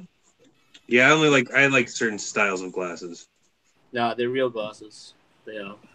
I am blind as a bat. No, we're Yes. not saying they were like new, like real. We were just asking if they were new. Oh, no, they're not. I've had these for ages. Yeah, exactly. That's what I thought, Gio. You're So wrong. they're not new. Okay. They're not Sorry, new. I couldn't hear you. Oh, that's why I know they're not new. I've had them for a while. Look at that face of Gio where he realized that he was wrong and tried to like say, I would like notice these things, whereas really you just didn't pay attention to what he actually had. That's Hey guys, funny. I just want you to know that when I originally asked the question, whether he heard it or not, he answered. So I'm still right. Thank you. He did. He did answer yes. He did. Thank you. Oh, right. Thank you. No, I was just answering something. Thank you. Because I didn't actually hear the question, so I was just, you know. Oh, he was Yeah. politely. You might as well just So say I don't yes. look like If you don't, an if you don't know the idiot. question, just say yes. You could have asked me to repeat it, which now leads me to believe you just no. We don't even, I'm we don't even sorry. pay attention to anything you Sorry? say. We just say yes. Thank I you. thought you said, like, are they real glasses? And I said, yes. No, said new. All right. And then I made a big stink about it, so now I look bad. That must be the accent, man. I'm sorry. They're new, right? No. But they're What was real. that? You said yes? No, they're not new. God. Say yes. Say it again. Say it again. Yeah, they're new, right? They're new, right, mate? Nah, they're not. But they're real. But they're real. They're not new. Both of them? Are they both real real? new? Yeah, This they- stream derailed fast again. All right. Are they really new? Huh? They're really, yeah, they're not real new. They're not real new. No. Do you wear those every day? I do. Yeah, they're So the the ones he whole- always wears. And I was like, I wear. you know what it them is, Gio? Is like you just see him. I think you're seeing him like more high def than you usually do. Aw. Well, yeah, because usually it's like, first of all, Yeah. like he'll be on like Instagram Live, but like the phone will be upside down and sideways, and then you Oh, just well- see like his hands. Yeah, How cute. we're seeing Because you're like seeing every more time I of it. want to watch his like live streams, I gotta like watch it like this, and then I can see it. I can see it better this way. All right, so aside from that, we've got Taz building a tractor because he's why not? still putting off his GBWC entry again, as per usual. Oh, that's true. And the body. Oh, that again. Yeah, I have been putting up because I got distracted again. It's shiny. Yeah, so you get Oh, there's you buy a tractor. shiny tractor and you get distracted from your GBWC, which you should start because unlike America that gets till like December to work on theirs, we have till July. That's weird. Got plenty of time for what I want to do anyway. It's going to be I'm pretty elaborate. sure Australia is the first He says that now. sea leg that happens, isn't it? Huh? I'm pretty sure like Australia is the first leg of GBWC that happens around the world in July. Well, one of the first ones. Yeah, I'm pretty sure we're the first. So it's still going to be in July. Like they didn't. Like, 'cause I thought that was only for last year. It's usually No. August, yeah. Because they put it at Smash every year now. Smash moved. It used to be in August, and they've moved it to July. So Right. now it's July every year, just to be a prick. So it gives me less time to work on shit. Old mate Tim says, "New drinking game. Every time Taz giggles, we take a drink." Oof. Gary, There's one. Oh, then you guys are going to be That's fucking. at least 3 drinks right there. Yeah, you guys will Well, be fucking. does he have his bong out? Yeah, I think Taz Taz needs some medicine. Taz needs some medicine. If Taz, second drinking rule, if Taz like pulls out a bong and has a cone, that's a shot. Well, let's have a shot. I would like a shot. Get your shots ready then. So I might actually write a list of drinking rules for the next Four Horsemen stream. Yeah. So it's going to be good because like it's a weekend for you guys. So Yeah. let's get drunk. Get drunk. Every time I giggle, you have a drink. Every time I smoke cone, have a shot. So while we're here as well, second bit of housekeeping while we've got this. No, it's a good idea, Gary. It's a great idea. Don't worry. Like, I'll drink along too for the next one. It's a Sunday here, so like, if I just like get a bar fridge and stock it up here, I'll play the game with everyone. Yeah, you don't need any more reasons to have beers ready. So we all know. He's drinking beers right now. I know. That's what I'm saying. He's good to go. He's been playing the whole time, guys. We're just late. Yeah, what the fuck? I've only had one, two, I know I'm not supposed to move the camera, but fuck it. three. Yeah, I've okay. like 5 standard drinks. Hot. Still hot outside. What'd you say? So what were you gonna say, bro? What were you saying as far as housekeeping? So yeah, a bit of housekeeping. From here on out, for everyone watching, this was a bit of another impromptu stream. We didn't really plan it except for like an hour in advance, and we're like, we probably should stop doing that. So Yeah, I'm glad I asked the question. P.S. yeah, I know.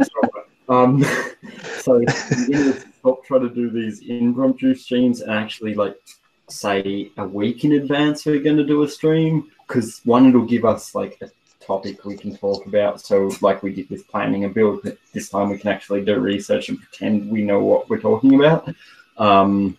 Especially me. I need to do a lot of pretending. And if you don't know, like Calderbecker and Justinius builds of like want to do it. Yeah, we need to talk to them. Well. Yeah, I don't know what day they want to do their.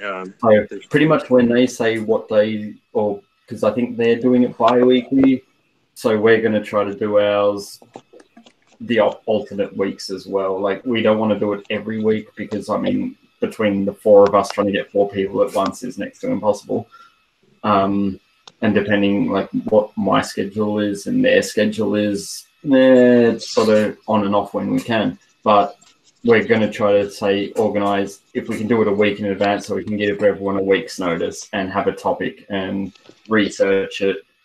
So hopefully that'll start being better planned. But yeah, like the same thing. If you guys have questions or topics you want us to talk about, send us a message. Leave comments on this video, or direct message any 4 of us and go, hey, like, talk about this. So we want to know. We're more than happy to cover it. It gives us a bit more idea about what to talk about instead of us rambling. Like, you can sit there and listen to me going, oh, the other day I was like sitting here drinking my 47 beers, and then I like saw the tree over the hill, and it was really good, and oh my god, I'm falling over, and I'm just rambling and making up shit up now, and please someone interrupt me, so I stop. Nope. Nope, because we just want to hear you do that. Incredible. I mean, I'm down for whenever. So, like, whenever Tim and Justin, figure out, we'll just. I'm totally down. This time is great for me. So I don't know. Yeah, I like the Sunday. So I think we'll stick with Sundays probably most of the time, because Tim's got his Friday night stream, so we don't want to cross streams. Yeah, definitely. Never cross the streams. Don't cross the streams. Not cross the streams. I think we'll pretty much try to keep it to this. So Saturday night for you guys, Sunday day for us. Because currently, 4 o'clock on a Sunday afternoon in Australia. So it probably works better for us to, like, you guys to do it on a Saturday night if you're free anyway. Saturday night's party night. Woo! Did Taz just leave? Yeah, he got kicked. Never cross streams, boys. It's terrible stream etiquette right there. So we don't want to, because Tim's doing his Friday night stream every week, we don't want to do that. So it pretty much works out better if you guys are free. So it pretty much it works out. I'm free most Sundays. I think I leave a pretty boring life. But you never have hockey games on Sundays, do you? What's that, sorry? You never have hockey games on Sundays, right? No, I do. So I think I've only got 3 games left for my season. Oh, okay. And then finals, but we'll make finals, so that's all good. I've got, I think, next week I've got a game on Sunday, but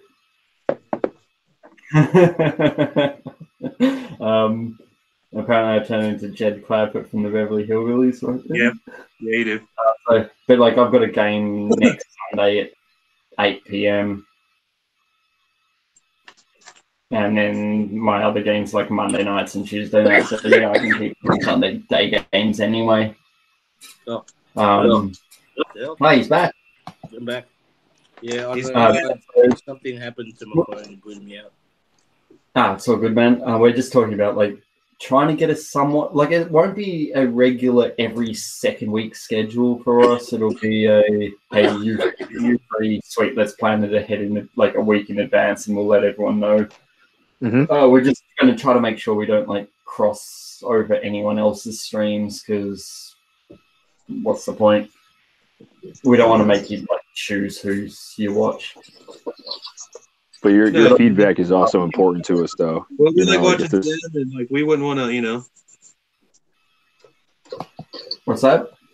I said we like watching Tim's stream, so we wouldn't. I mean, if we're streaming, we can't watch this shit. Yeah, like the very first stream we did was the same time as Tim's, and it was like it was good fun, but at the same time, I don't want to cannibalize his viewership. No, not at all. So, like, yeah, it'll happen when it happens, but we'll from now on give you guys notice anyway. So, I'm dying. No. yeah, what? Sorry. He said he was dying. You'll live. Stop being such a bitch. But what I was saying to the chat too is like, like your feedback means a lot to us. So like, don't feel like you don't have a voice in this because we really want this to be like beneficial to you guys or at least entertaining to you guys. So like, just like Jimmy said, like if there's stuff you guys want to see or talk about, like let us know ahead of time when we give you these updates so that we can have that ready for you and make this like as enjoyable as possible, Oh, that's a genius idea. So, Tim has said you guys could stream his stream and give a funny play-by-play. Stream his. Oh, okay. I can see that. I could have a ton of fun doing that. I'm pretty sure it'd be like 2 hours of us just paying out on you. Yeah, pretty much. But it's all love. Oh, of course. It's all Of course. What's the old saying? It's like the more you pay out on someone, the more you like it. Yep. It's gonna be a roast. We really like Geo if that's the case. Oh, you mean the Prodigy? Someone else's words, not ours, okay? Yeah, but you throw that around like some. Oh man, I want to know who said that. Actually, I can't remember. I want to know too because someone called you a whoever it is, they're fucked. Yeah, whoever it was, it's like, yeah, he's a prodigy, and I'm like, fuck, who said? I wish I remembered who said that. What? No one ever said that, dude. I'm not buying it. Fuck, I've got to remember who it was on my stream that called you a prodigy. It was the best. I loved it. It was so good. It was the best. I'm gonna like Photoshop you with like having the two like mohawks either side, lighting fire somewhere. Yeah. Oh god. Smoking dude. Smacking bitches up. And then everyone gets smoked. Whatever, boys. Rather than liking Instagram, this is the only stream I watch mostly because it's on a Saturday. Thanks, Jesus, man. That's much appreciated. Thanks, Jesus. Awesome. Thank you so much, Jesus. I don't even believe in Jeebus. Oh, wow. Jeebus. What's the point? What's the point of having fucking something that small? It doesn't make sense. What? What are you It's talking about? basically like a fuel cap. See, now you say rest in Bailey, you say rest in peace, Prodigy, but my girlfriend actually saw them 2 nights ago. 2 nights ago. No. It's really funny how You that thought whole about worked it, out. you Like, thought you was like called a the prodigy, rapper and then we were Prodigy. joking about prodigy, and then your girlfriend went and saw a prodigy. Yeah, and it wasn't just my girlfriend. A lot of my mates went too, and I'm like, really? Why? Must not have been a lot of shit going on that night. Well, apparently, like, the missus got given like 5 free tickets because No one wanted to fucking no go one to wanted that. to go. And apparently, like, my friend works for like Rod Laver Arena at the ticketing office, and they pretty much turned around and went, "We need to make this event look like it sold better than it did, so everyone gets free tickets to hand out." It's like it's a sold out arena. It's like, no, you gave all those fucking tickets for free. Yeah, pretty much. Well, it's the same. Like, we had every year they do like some ice hockey thing at like the main arena in the city where they do the tennis, so Rod Laver Arena. But they deck it out with an ice. They build an ice rink in, and they get like a bunch of AHL players that come over and play. That's cool. But it's so boring because it's staged. They like the games result in like 10-7 score line. It's like a Globetrotter game. And there's always like fucking staged fights and shit. Yeah, that's what I was just thinking about. And like, so we like went, and it's like, but our friend gave us like 30 free tickets to offload because no one wants to go. 30 tickets, guy? That's And tickets are like insane. $100 each. It's like a section. And we like had 30 tickets. So I was just calling people like, I've got all these tickets. Who wants to come?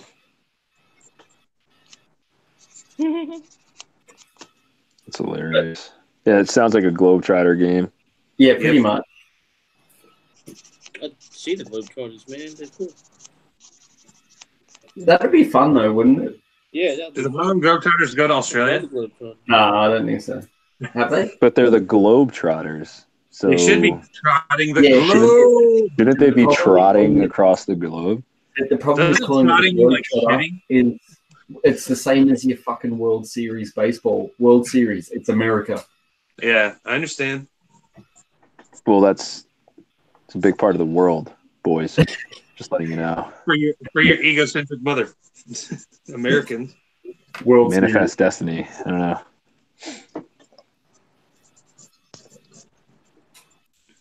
But anyway, how's this chat going?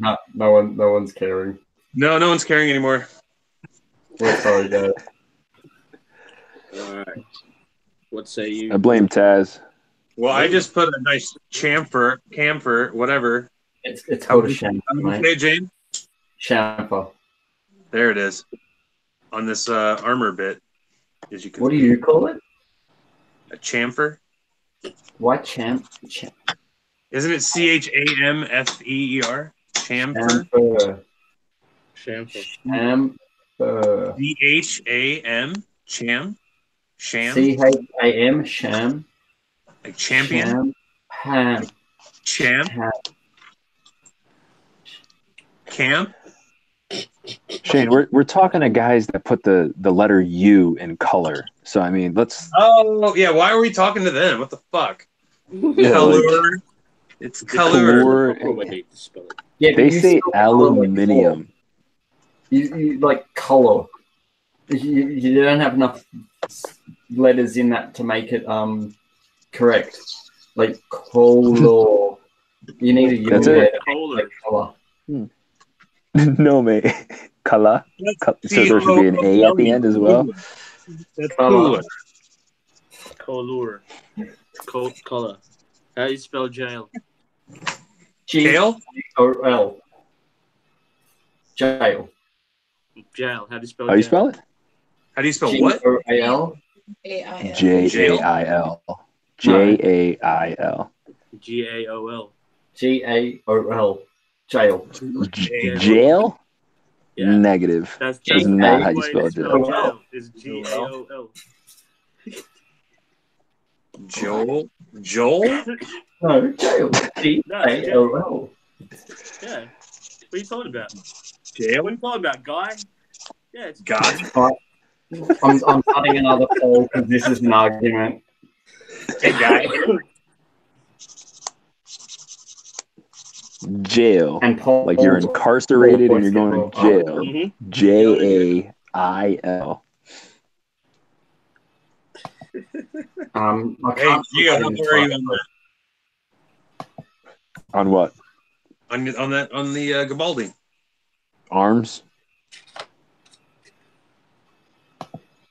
Yeah. Okay. Arms? Cool. Arms. Is that an okay answer? Yeah, and any answer is okay. Do you want to know Emily's favorite word? Yes. What is her favorite word? Carbuncle. Carbuncle? Carbuncle. What were we watching? There was a carbuncle. Carbuncle is awesome. There's a little thing. It was Yes. the carbuncle. That's in Build Divers. It's on Bill Divers. There's a carbuncle. There's a carbuncle on Build It's really Divers. cute. It's Sarah's little friend. Carbuncles. Carbuncle. Use that word in a sentence. There's a carbuncle she in had Build numerous Divers. carbuncles that needs to be treated. On her butt. On her butt. On her butt. Butt. She has carbuncle butt. Carbuncle butt. Because she Carbuncle got butt syndrome. on her butt. Oh, that sounds horrible. That's what happened.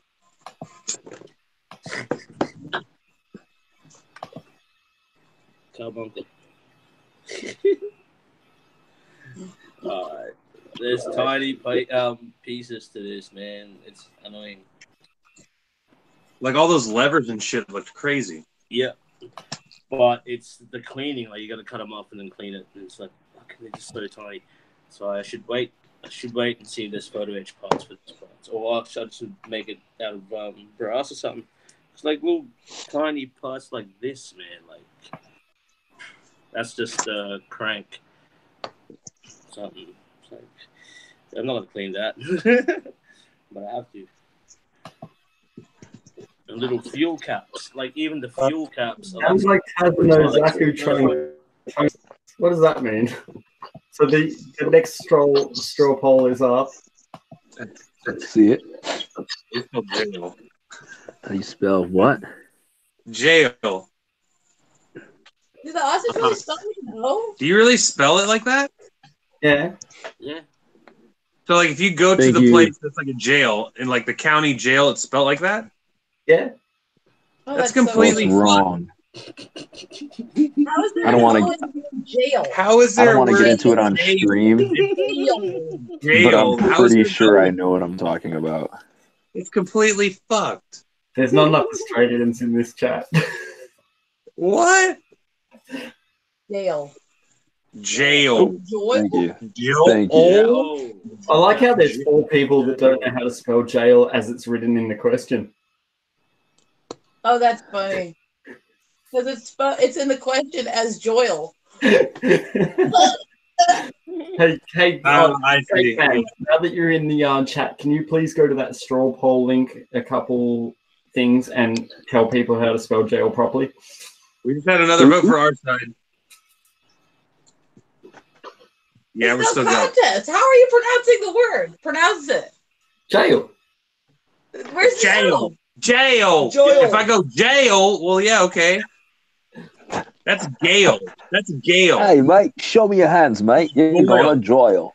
Gale. Gale. How do you spell the word boil? Boyle. No. B-O-I-L. B-O-I-L? Not the last name. So how you spell the word boil, now spell the word jail. Jail. G-A-O-L. J. No. Is boil and jail screwing with me. fine? I want you to go to a place where that's actually written on a wall, and I want to see it. Oh, really? 1 second then. Fucking Long Bay. I think no Zaku Boy lost, so thank you. Long Bay. Or fucking Risden, I think. Joil. Joyle? Joyle. Joy. Olive oil. Oh, he's- Olive oil, Joil. Oh, he's Yeah. where's he going? Boil and boil. The old Melbourne jail. What the fuck? You guys are wrong. My don't mind care is what it says. blown. See? Yeah, I can't even. I can't wrap my brain around this at all. How does that? Okay, this Well, is look at fake. that fucking weirdo. What is that? Why is that person happy to be in Goyle? In Doyle. Probably because he's not in jail. Because if he was in jail, he'd be miserable. I'm so happy to be in Goyle. It's a thing. What is that, dude? That's the the oldest Australian copper. Ghost? What ghosts?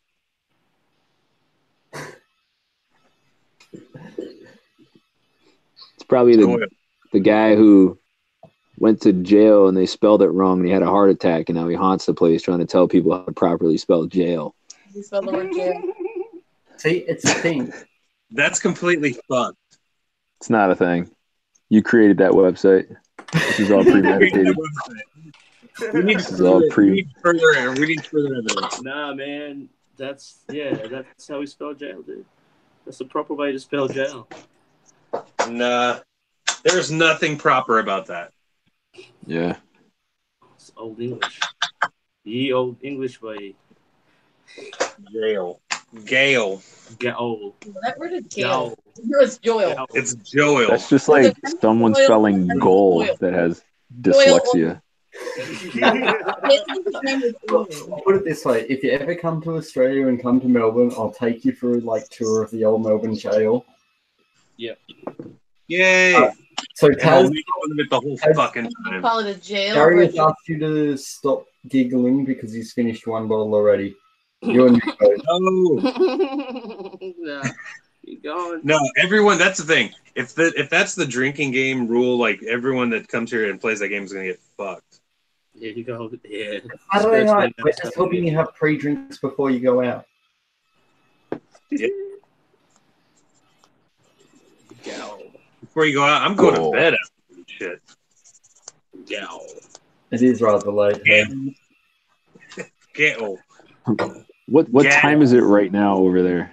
Gemma? Is it like 4 p.m.? p.m. Okay, so Gio, the easiest way is to just subtract 8 from your time. It saves your brain. All right. So it's midnight here, right? 12:30. Subtract 8. No. I like adding 16. The math is easier.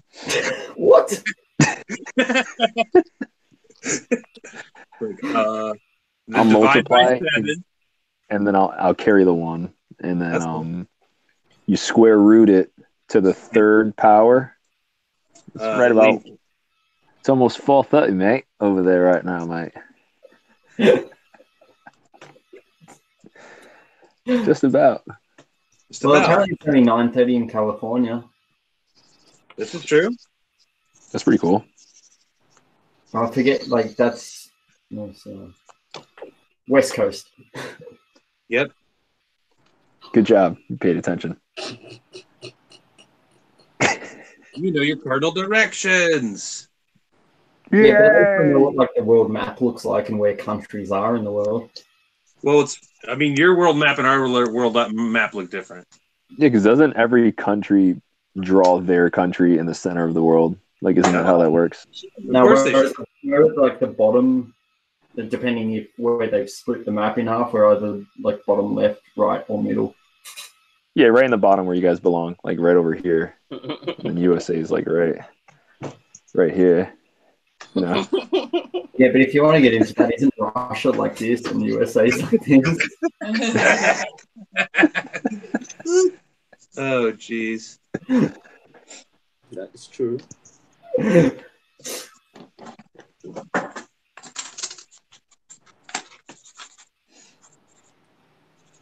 All right. What's all right? I don't know. But one of the stories were sort of like, I'm amazed we've actually gained viewers and we've just started rambling. Well, because then we're just bullshitting. Really It's relatable. No, we just need something. What do you need? I really should be working on things, but I can't like multitask. I'm not good at it. You're busy. You're busy moderating, bro. You got someone's got a mod. You're the one with all the followers. Yeah, Not this really. is your channel, mate. Yeah, you would. I mean, I would think you should mod your own channel. I could, but I thought it was all equal parts. We just did it on my channel because I figured out how to do it, and you guys weren't. See, that's your problem. You thought it was equal parts right there. That's your first mistake. Yeah, that was strike number 9 right there. This is why we can't have nice things. This is why we can't have night. Oh,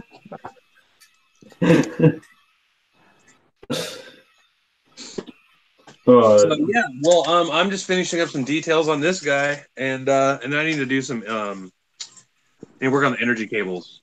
I need to do some shit on those. What are you using for those? Are you replacing them with metal parts or wire? No, I'm mesh? using I'm using those build option parts. The these little buggers. Which ones? Oh, you poor bastard. The builder's parts ones. No, right behind your elbow. The little energy cable. The Yeah, I know the ones. you know the ones you've used them. We've talked about. Yeah, I've used them once before. Never again. Why not? Because they're plastic and you have to sand every nub off each one and clean them up so much, and they just make you hate life, and they don't look that good in the grand scheme of things. So what would you recommend? Metal? Either the metal ones, or if you've seen the those like wire mesh ones that I used on my last models, SMS selling, but you can buy them off Taobao.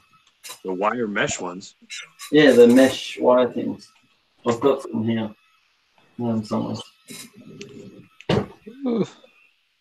They're like a metal wire mesh thing, like it's a mesh rope.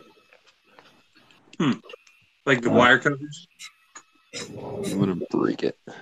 I like So I'm planning on using these. I have done a lot of cleanup work on these motherfuckers, which I tell you what works great on these is that ceramic scraper. Fuck yeah. Because you can just hold it in hand and you just run it, and it cleans it very nice. So we'll see. My plan is to use those. See, I'll make Tim said like taking initiative never works. I feel like with you would know a lot about running that. I'm pretty sure you like run your Gunpla talk as well, and you're moderating that, and it's a terrible idea to more than lead thing. I'm not a leader. It's hard work, especially when you have to deal with like Geo and Tas and. Dude, why am I always the first name to come out of your mouth? Like I've been so quiet today. That's because I love you. Because you're the favorite. Prodigy. Because you're the prodigy, man. Whatever, You're the golden child, man. What are we I supposed to wish- do? I wish I didn't leave my Geo poster at work so I could show you guys this poster I have. Geo, it's beautiful, man. So I need a poster of what you just did like a couple minutes ago, because that was a highlight of my life right there. Of his life. The nipples? Oh, glue on my hands. No, it's not moderating chats, Tim. It's just trying to lead the other jokers to do what they do. Did you spill something?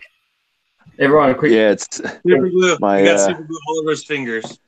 my Loctite just exploded in my hand. So Too bad you need that debonder, man. That is it's officially always glue. It's That is- always glue.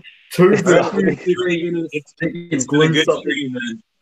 It's been a good It's stream. my kryptonite. This is becoming a thing. All right, so I think every time you're drinking to him in the stream, if Geo spills glue, it's like neck a bottle. Like It is. idea. This is ridiculous, guys. It is always glue, and I need it. You did it. Everyone in the chat is, well, no way, Geo. Yes, he did glue again. Strike 2, Geo. Because it's gonna be. Man. Maybe you should invest in a super glue applicator. I know a company. The guy with his nice decal tray. No, I didn't. I didn't clean the tip off. I don't know. You got one of those too? You've always got a bonded. tip. You got one of those too? I got one of those too.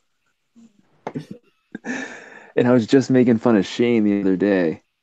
Yeah, see? Karma's a bitch. Breaking his. Tim's in the stream. Don't show him you're not cleaning your tip. I don't have good tip maintenance.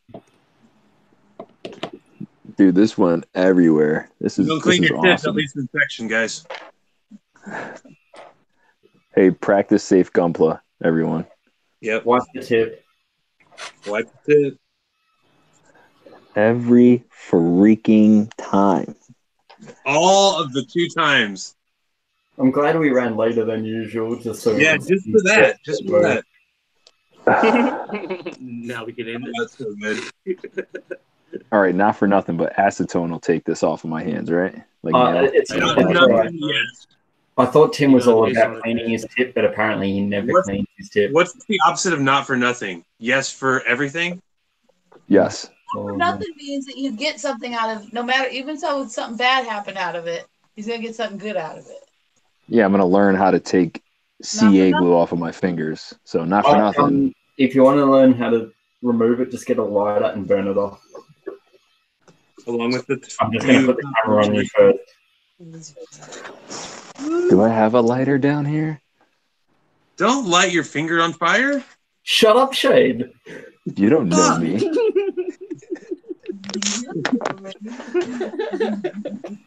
He's giggling because he knows it's bad.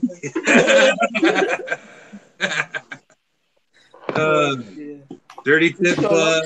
Yeah, we're in the Dirty Tip Club.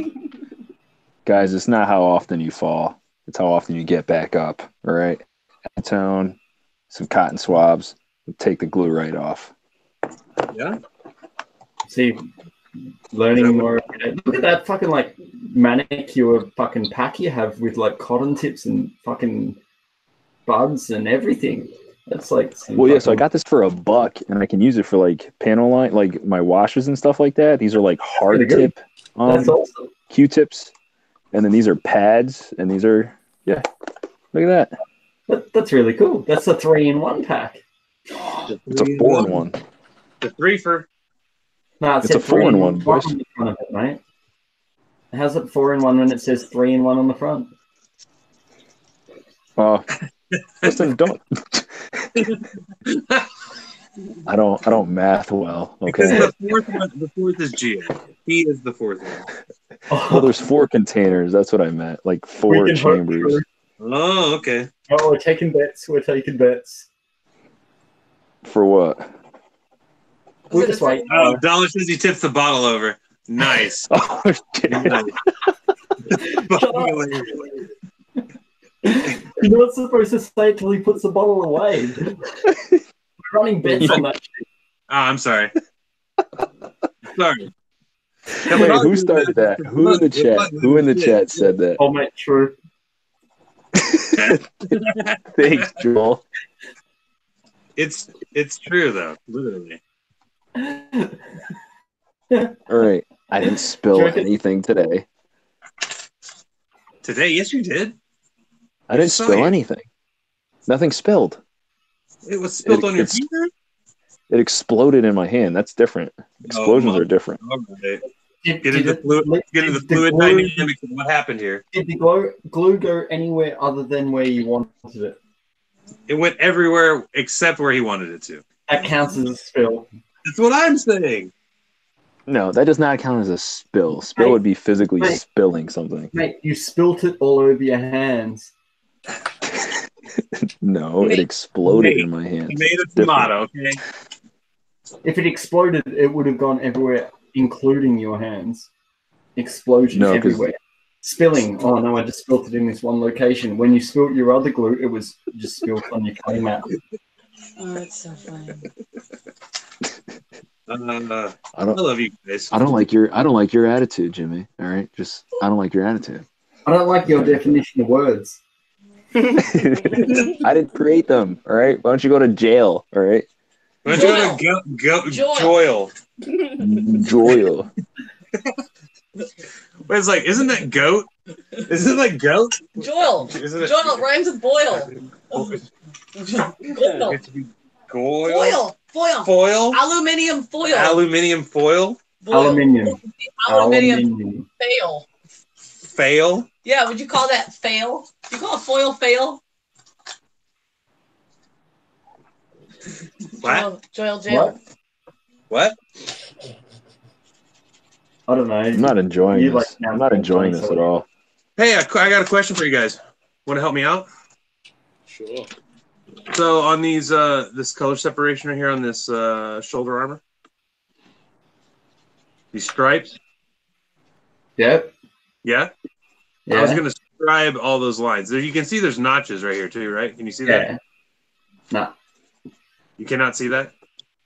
not really. It's a bit fuzzy on my. There are 4 notches. There's like a notch here, and there's a notch here in that panel. Yeah. And I was gonna scribe these. I actually started to think about scribing them, but would it makes for them to be scribed, or should I just do color mask it? No, I'd scribe them because it'll break. If you just paint it with stripes, it looks like if you see GT Well, I can stripes on panel it. line it too. I can actually put panel line fluid in between them. And if you like do a hard scribe, like it just breaks up and it looks a lot cleaner in my opinion. So if you've got like a scribe line, it comes down to a lot of like my color modulation style of paint as well. I use my panel lines as a dark to light point. Yeah. So I think it looks better if you separate your colors like that with a hard panel line, because then you can do your like dark like panel line wash, and it really makes the colors pop more. But that's just my opinion. All right, who owes me money? Because I didn't spell this. Chat if you want. Who owes me money? Didn't spill it. True owes you $1. Just true. Well, send it.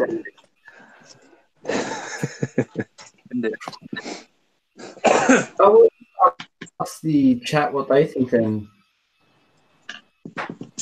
Yeah, everybody. Like, we'll get the opinion of everyone. Yeah, what do you guys think?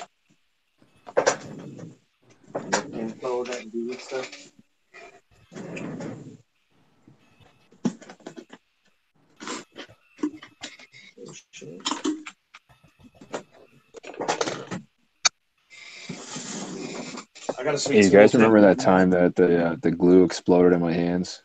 Yeah, it's like I feel like it just happened. Like, you know what I mean? Yeah, it did. Now I have to go to Walmart and buy some more. Gotta go to Walmart. Walmart. Hey, look, I even wrote color with a U. It's wrong. You wrote color with a U, you would. So you can go get these things at Dust Daddies. They hook to your vacuum. Have you guys seen these on an infomercial or shit like that?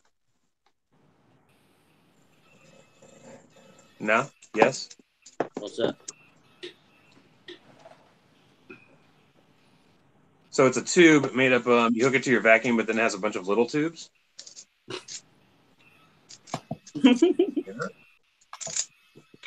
Yeah. So when you vacuum, you can vacuum up all your shit, but you don't vacuum up any pieces or any other crap. What's this new pole? I look like a cock pump. Looks like a cock pump. Everything looks like a cock pump to you, Jimmy. Oh, okay. Oh, I guess I was wrong. Oh, what? This is live.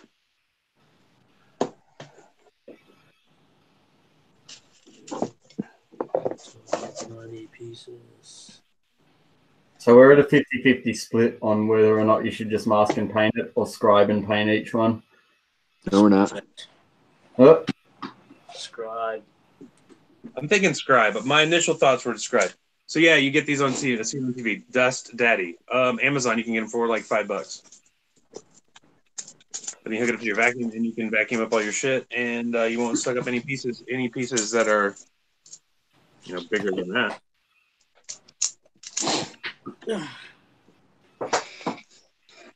Fuck, it's tied. This is.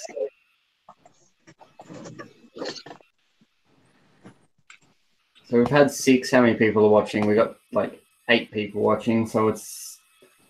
We have 2 more votes that could possibly happen. Well, the other thing I'm thinking too is that there are Need a notches. swing vote. It might be hard to see, but there are notches in the design of the stripes. So it's like they're also separated with a black line. How the fuck are you going to paint that? Yeah, like I mean, if they're separated by a black line without a panel line, you can't. I mean, it's got to be panel lines. Got to be. Marston Paint has copped 4 votes compared to 3. Do you get to see who does the vote? Who is the voter? No, you don't see who voted for what. Some people I might just not value their opinion. Oh, fuck, that's rough. Jesus Christ. Man. Well, boys and girls, that's how Robo really feels. So I don't know why we did that poll, because he's not going to listen to you anyway. Exactly. No, I'm just kidding. I'm joking. I will take all of your suggestions into consideration when I. Yeah, because that means a whole lot. Consideration. What the fuck is going on here? So Tim says scribe it. So like Tim has given his opinion on things in public, and George has decided to say it's a secret ballot. You can go get fucked. Hey, wait! I see that he didn't say that. He did say that. I read. No, he didn't. I see right here. He did not say that. It's called reading between the lines. Oh, okay. I see. 100%. It's actually he can see it on his screen, Shane. He's the moderator. You don't have full access. Oh, my bad. Oh, I'm out of beer again. Oh. I need to get a cartridge for this room.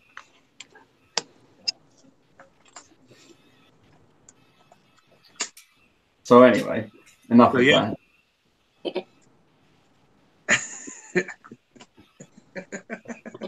Oh, I see. George has even said it's a correct interpretation. What is a correct interpretation? Get fucked. Oh, it is. Okay. I feel you. Well, all right then. All right then, George.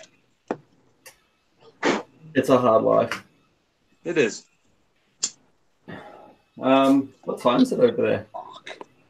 Nearly 1. Fuck, did we do a 3-hour stream by accident? We're almost in 11 minutes. We'll be at 3 hours. We're giving the people what they want. I'm over here gluing my fingers together. Rob is being quiet. It's what the people want. I don't think that's all the people want from Rob. I just snapped apart, so I knew that was going to happen. You got both one? No, Is that an ATST in the background of your screen on the far right, Rob? It is. Looks like it. What's that? The who now? Is that an ATST over your left shoulder in the background? Yes. No, no. What's the game? It is an ATST. Is it a model kit or did you just buy it? No, it's a toy. Yeah. That was. I just saw 2 little legs, and that was the only thing I could And in the top middle, is that Jason Voorhees? That's Jason, Leatherface, Jason, Pinhead, and yeah, I could see Pinhead, and I could see. Fuck, for such a distorted camera, I could make that out quite well. Nice. Did you end up watching the story of Ricky? Nope. Story of Ricky. I highly recommend everyone should go look up the story of Ricky after this and watch it. It's a good film. It is a good film. I only watched part of it. Different. Paid it a bunch. The worst part about drinking beer on stream is I constantly need to go pee. Yeah. Just get a big. That could also be due to an enlarged prostate. Might want to get that checked out.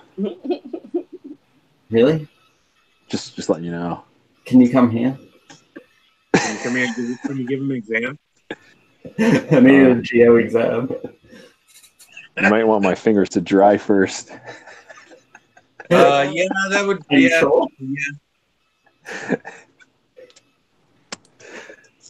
Hey, Zeus, did you get fish for your tank? Did you get fish for your tank, Rob? Sorry, what? Rob's making a diet. I don't know if you got fish.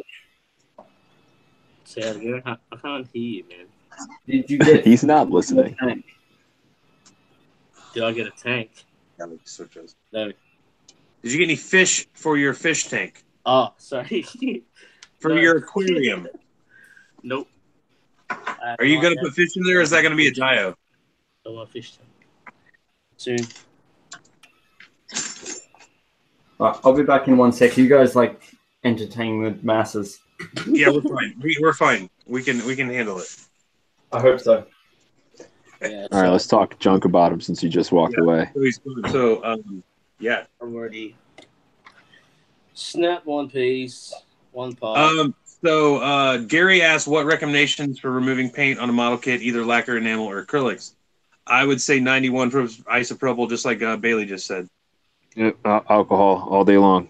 Yeah, the best shit, man. Just go to Walmart, Gary, and buy 91 isopropyl. I don't have my bottle. I take it out. I take it and put it in a chemistry cleaner bottle like this. But then I also have the bottle. You can get Tupperware in it and get a Tupperware, put it on top, part stripper or and just have that just around, and you can constantly reuse it. Any branded once? What? No, just go to Walmart, man. Any 91 isopropyl will do. you can literally keep it in there for like less than a minute, and then just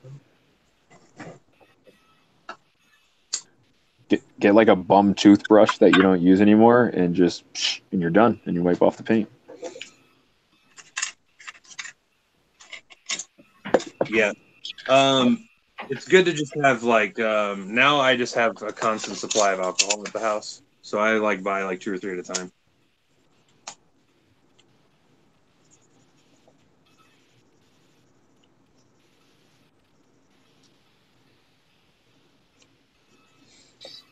Why so quiet? So Insanely freaking small, man. Small parts. how big are each tank tread? It's not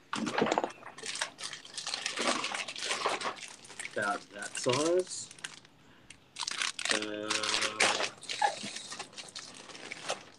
It's about that big. There's a few of them, so I'll do that thing. I'll do this last, or if I'm going to look for further edge parts like little gear sticks like this, which is insanely hard to clean. How do you even clean that shit? I'm scraping it off with a knife. Yeah, because I don't want to once you start sanding, it'll just snap. So I'd rather just try to scrape it with a sharp knife. And again, the thing is, you won't. It is. I don't think it's exposed, or is it? Nice. Yes, it is. Shit. Yeah, it is exposed. So I'm gonna have to fabricate one that I've snapped. Nice. But it depends how far I want to weather this. If it's gonna be a wreck or maybe just a normal everyday type of use, like in the war or something. Because you got civilian colors as well as an option, and then the U.S. Army colors. Well, it is a U.S. issue tank or tractor tank. It's a U.S. issue, right? Yeah. It doesn't actually say what sort of tractor it is. Bailey would like to know what scale. I think it's 170. Huh? Bailey wants to know what scale. 135th. 135th. I was wrong. Yeah, 135th. I was going to do a 172, but I've built one before and they're just tiny little things, so it's stuff that. But yeah, it's ridiculous. All these tiny little parts. It's gonna be hard to clean up, but I'm sure you can get like photo etch parts for it if you want to try to source it, or maybe just make some out of brass, maybe copper wire. I don't know. That'd be some thin ass wire. Yeah, it is ridiculously tiny, and fuck knows how you're gonna clean it. What are you making with wire? Sorry, I'm back. Welcome. Hi, thanks. Like gear sticks and shit like that. Like, for the engine. Like gear sticks and like crankshafts and shit. Like these tiny little things, man. Like for instance, like levers and clutches, like clutch cables. Oh yeah. I don't know if you can see it. Probably it's a bit out of focus on that. No, it's that big. I've got to flip it. But anyway, it's tiny. If you go like tiny, go to JCar, which is like an electronics store near us anyway. And if you want like thin wires, so that's why they're like magnet wire or the enamel coated wires. So it comes in different sizes. Yeah. So like this is 0.3 millimeter, which is really thin, which is good. Oh, hold on. Awesome. Just Jesus said the live just ended. No, it might have. We just hit the 3-hour mark. It says we can stream for. Oh no, he said it's back. Apparently on this we can stream for 8 hours if we really want. Oh damn.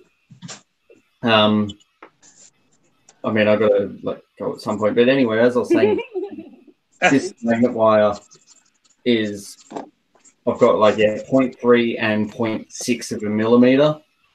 Yeah. Now, because it comes in a roll, like when you pull it out, it's not the straightest. A good trick for straightening this as best as you can, so you get really straight wire, which I used on my like if you've seen the fences I made on my diorama, I made the chain link fences. Yeah. I used this sort of wire, and if you put one end in a drill, like just get a battery hand drill, like any standard like drill with a chuck. So like I used something like this, and then if you put one end of the wire in the chuck and tighten it up, and then put the other end in a vise. So I've just got like a bench vise. Mm-hmm. And you put one end of the wire in the drill, one end of the wire in the chuck, and just drill it. It twists the wire really fine. Like you'll just twist it heaps, but it makes it dead straight. And then you can bend it as you need. Cool. So like, yeah, like just to drill by twisting it that much, like if you twist it a little bit, you see the twists in the wire, but if you do it enough, it actually looks just like a straight piece of wire, and it makes it a lot stronger too, because it just kinks the wire in on itself that much. That's but cool. You just pull hard while you do it, and when you pull and it twists, it just gets really strong, straight wire. Nice. Fun little tip like for it. you guys if you're wanting to make your own stuff out of wire. It's called enamel-coated magnet wire, Gary. Yeah, enamel coated, like where this company sells it just as wire ENCU, which is enamel coated. Yeah. I don't know if you can. Yeah, you probably can't read that because of the camera, but it's just magnet wire, and it's good because it's like it looks like it's not. It's got an enamel coating, so you can twist these wires together and they won't short each other out. Mm-hmm. But yeah, I will do some more tutorials soon on LEDs in kits. When I'm doing the Easy 8, I've got to put a lot of LEDs in that, so I'll film a lot of that to make tutorials, and then it'll all be controlled by an Arduino anyway, so I probably will record a tutorial on how to do that as well, because I get asked that a lot. Yeah, and you totally need to do it. You totally need to do a tutorial on that shit. Yeah, Gary. If you need some help with LEDs, man, hit me up too, man. Yeah, hit like me and Shane up. We have done it a lot, so. James, I've Don't not hit done me the up. Wii yet, so James definitely knows, does that shit. Don't hit me up about LEDs because I'll just tell you to paint it. Paint it to look So like I've got an LED in this Hyzok here, just the eye. But yeah, so these are two enamel coated wires that are just twisted together. But you can see how fine that is. These are 30 gauge, which I'm not sure what that is in millimeters. 26 gauge is 0.3 of a millimeter. So that's what Courtney was using for her trunk, the trees of her trunk tree. This wire is 22 gauge. So like that wire you had there is like 22 gauge is probably like 0.2 of a mil. This is a lot thicker than these two wires combined. Yeah. So like apparently like the half a millimeter or just over 0.6 of a millimeter is 100 gauge. Oh, okay. I only know that because it's written on here. Yeah, LEDs are a lot easier than they seem to be. Yeah. I guess everyone gets freaked out to buy LEDs because of batteries and resistors and oh my god, what do I use? But surprisingly, like it's not really that hard, especially if you're using like an Arduino to control it all, because you don't even need a resistor if you write the code the right way. But yeah. But it is confusing. Like I understand why it's confusing. Like I find the hardest thing about LEDs is fitting them inside the kits. Oh, 100%. Yeah, the wiring of them and all that shit is not. I don't use resistors. I try to stay in the 3-volt range where I don't use resistors. So, Gary, you don't have to use resistors at all. Like I mean, with the Arduino you don't, but I still wire everything with the resistor because even with when I go through the Arduino, because if I accidentally burn anything out and apply too much voltage to a pin because I'm not thinking, I save my arm on that. And that would too. I mean, if you overvolt, you build this whole kit and you sink a freaking LED in the head and you fill the seam lines and you fucking, you paint it and everything and you overvolt that, you're fucked. So yeah, that's why I still use a resistor to knock everything down, and with an Arduino I can tell what voltage I want it to send to it. Yeah. Totally. It's a case of because all my LEDs are never coming out of the kit.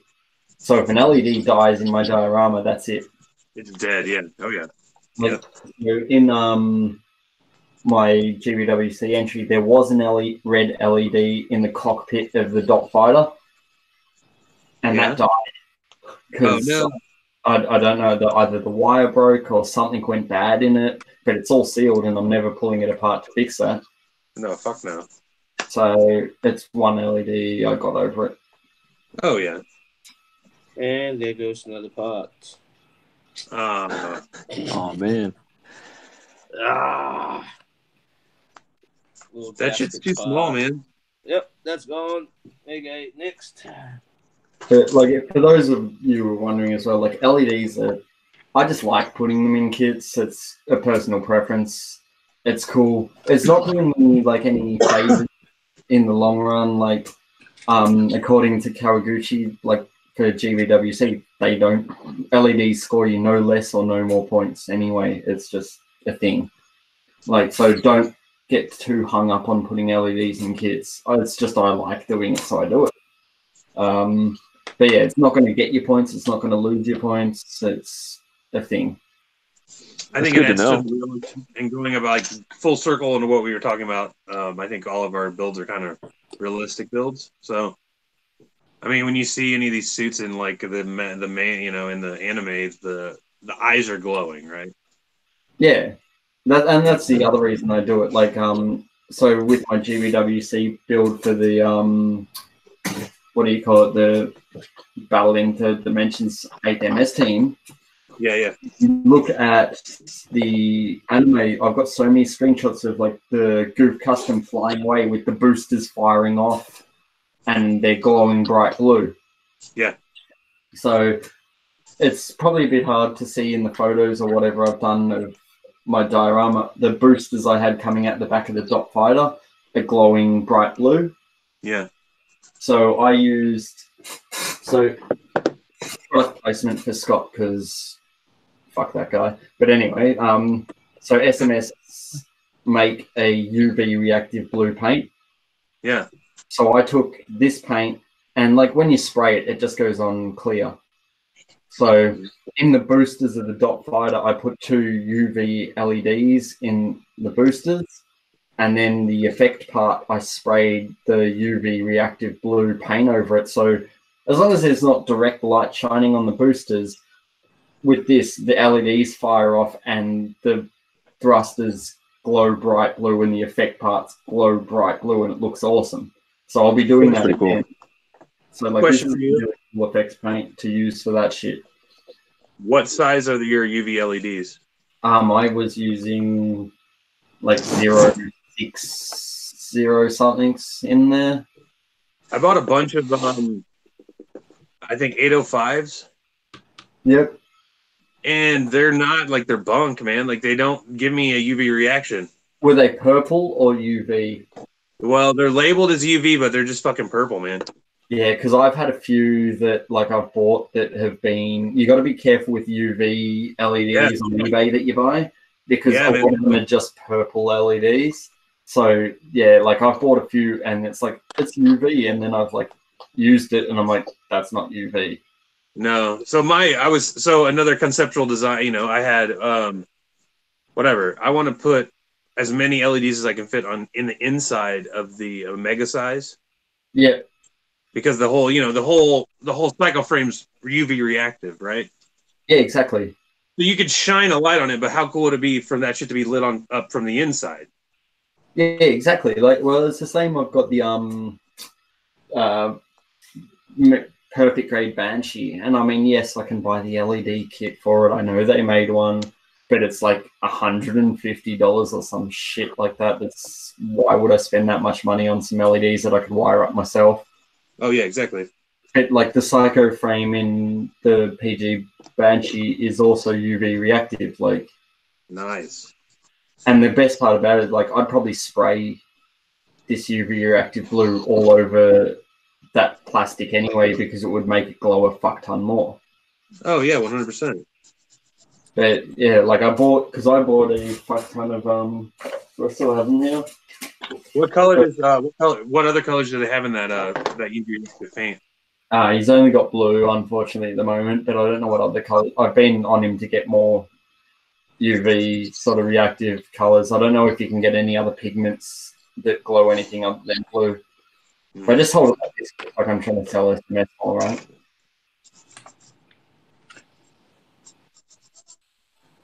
Try to get like Scott to sponsor me some.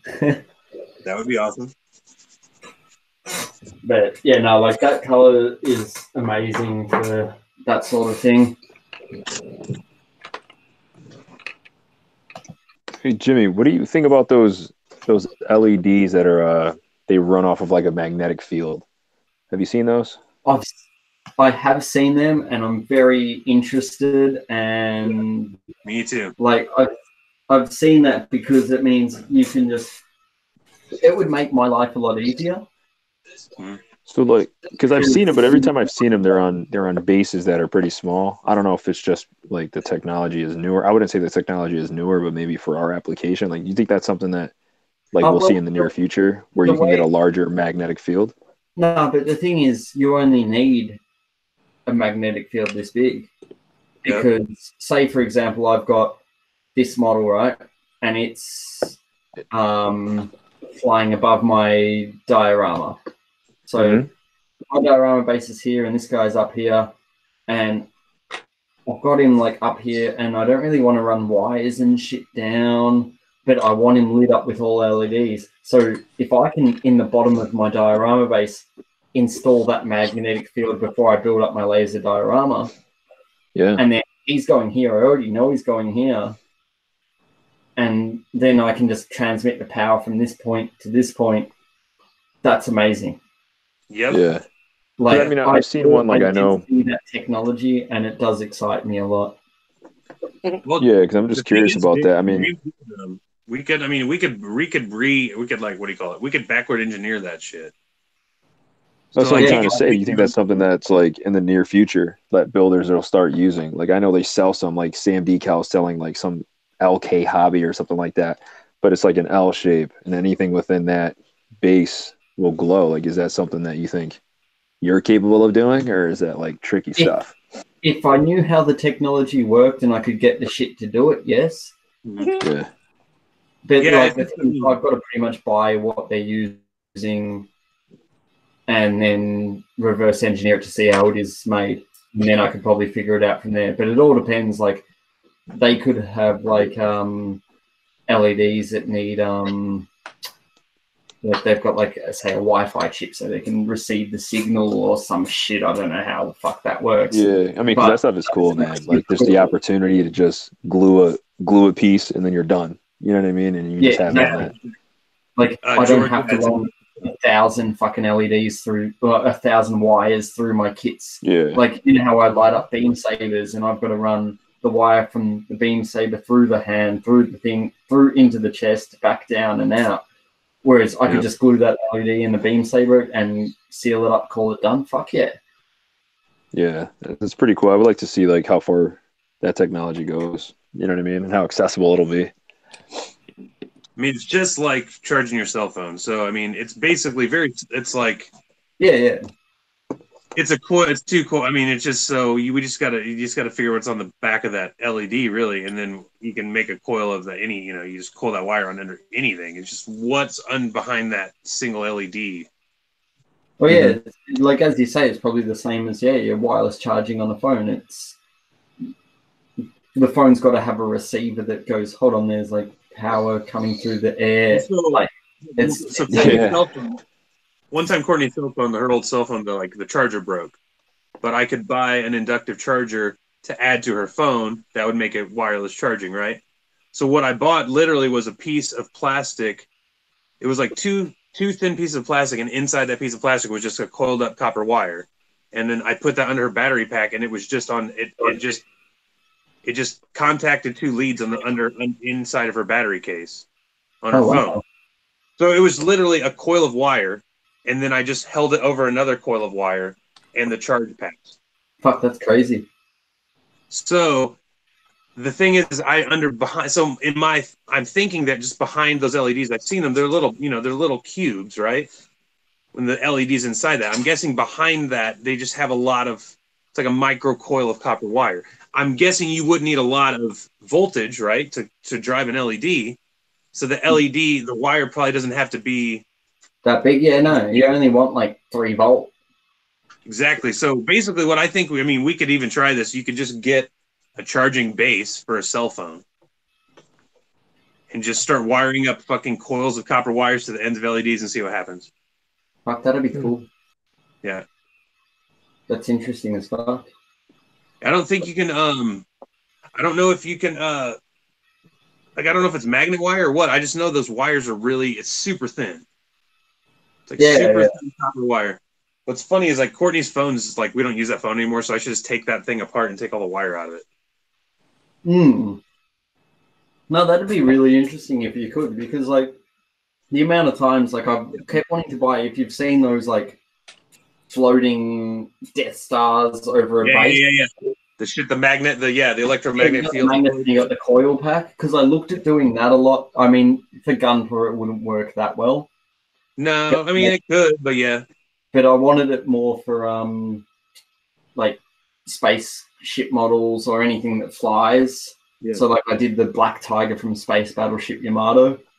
And I was thinking about putting the magnets in the center of the body so I could then have the base and have it like floating through space. Yeah. It'd be cool. And I did look into that. I saw one guy that did it with like Eldar from Warhammer Rate or whatever it was. He like got a Warhammer kit, made a cool base, like ruins and shit, and had it just floating over the top, and it looked fucking sick. That's cool. And I have looked at doing that, but I've just got to buy one of those things so I can reverse engineer the prick. Yeah.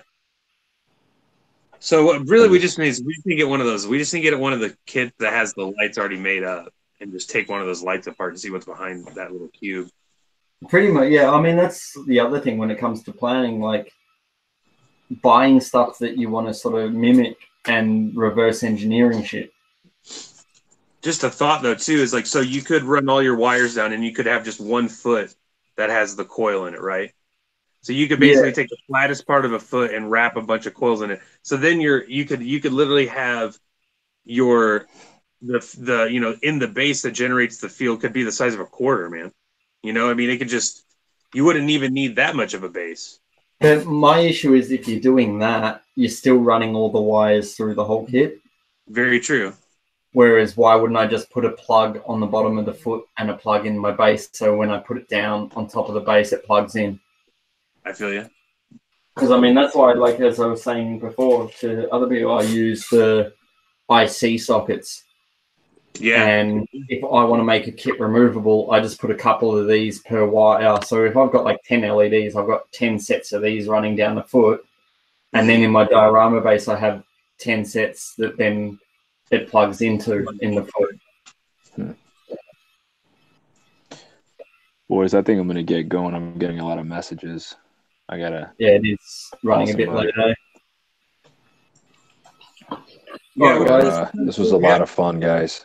Always. I'll see you, boys. All right. Thanks for hanging. Bye, everybody. Yeah, man. Well, boys. Yeah, I'll do the same. Yeah, we're going to wrap it up there, guys. Tess can sing the high notes. Yeah, you can. So thanks for hanging out. Yeah, thanks for coming by. We'll do this again. I'm guessing we'll probably do it in another couple weeks or so, I guess. Yeah, yeah, sometime soon. Yeah, well, I guess that's it then for the night. Thanks for stopping by. It's thanks for ran coming by. later than we first intended. As we were saying before, if you guys have anything you want us to talk about, if you've got any like topics you want us to cover, just send us a message and we'll do our best to cover it. Like, I mean, the point of the stream is we do want to cover at least a topic per stream. So for the first hour, we'll try to talk about something different every week before it resorts to a rambling mess. I think that's a good strategy to have. I think we should go in with some sort of trajectory, and then we'll see where we land. And like, yeah, that's the more active you guys are in the chat, the more we have shit to like sort of bounce off and talk about. So we're more than happy to answer questions as well live. But no, it's been fun. Thanks for hanging. I managed to finish only 4 beers in 3 hours. I'm letting myself down. That's a slow Jimmy pace. That's a Sunday sippers afternoon, and it's really hot in here. Well, hey, go cool off. Everyone, thanks for coming by. It's been a pleasure. So we're pretty much going to end it there. Thank you, guys. See you soon. Later, boys. Till next time. Cheers, man.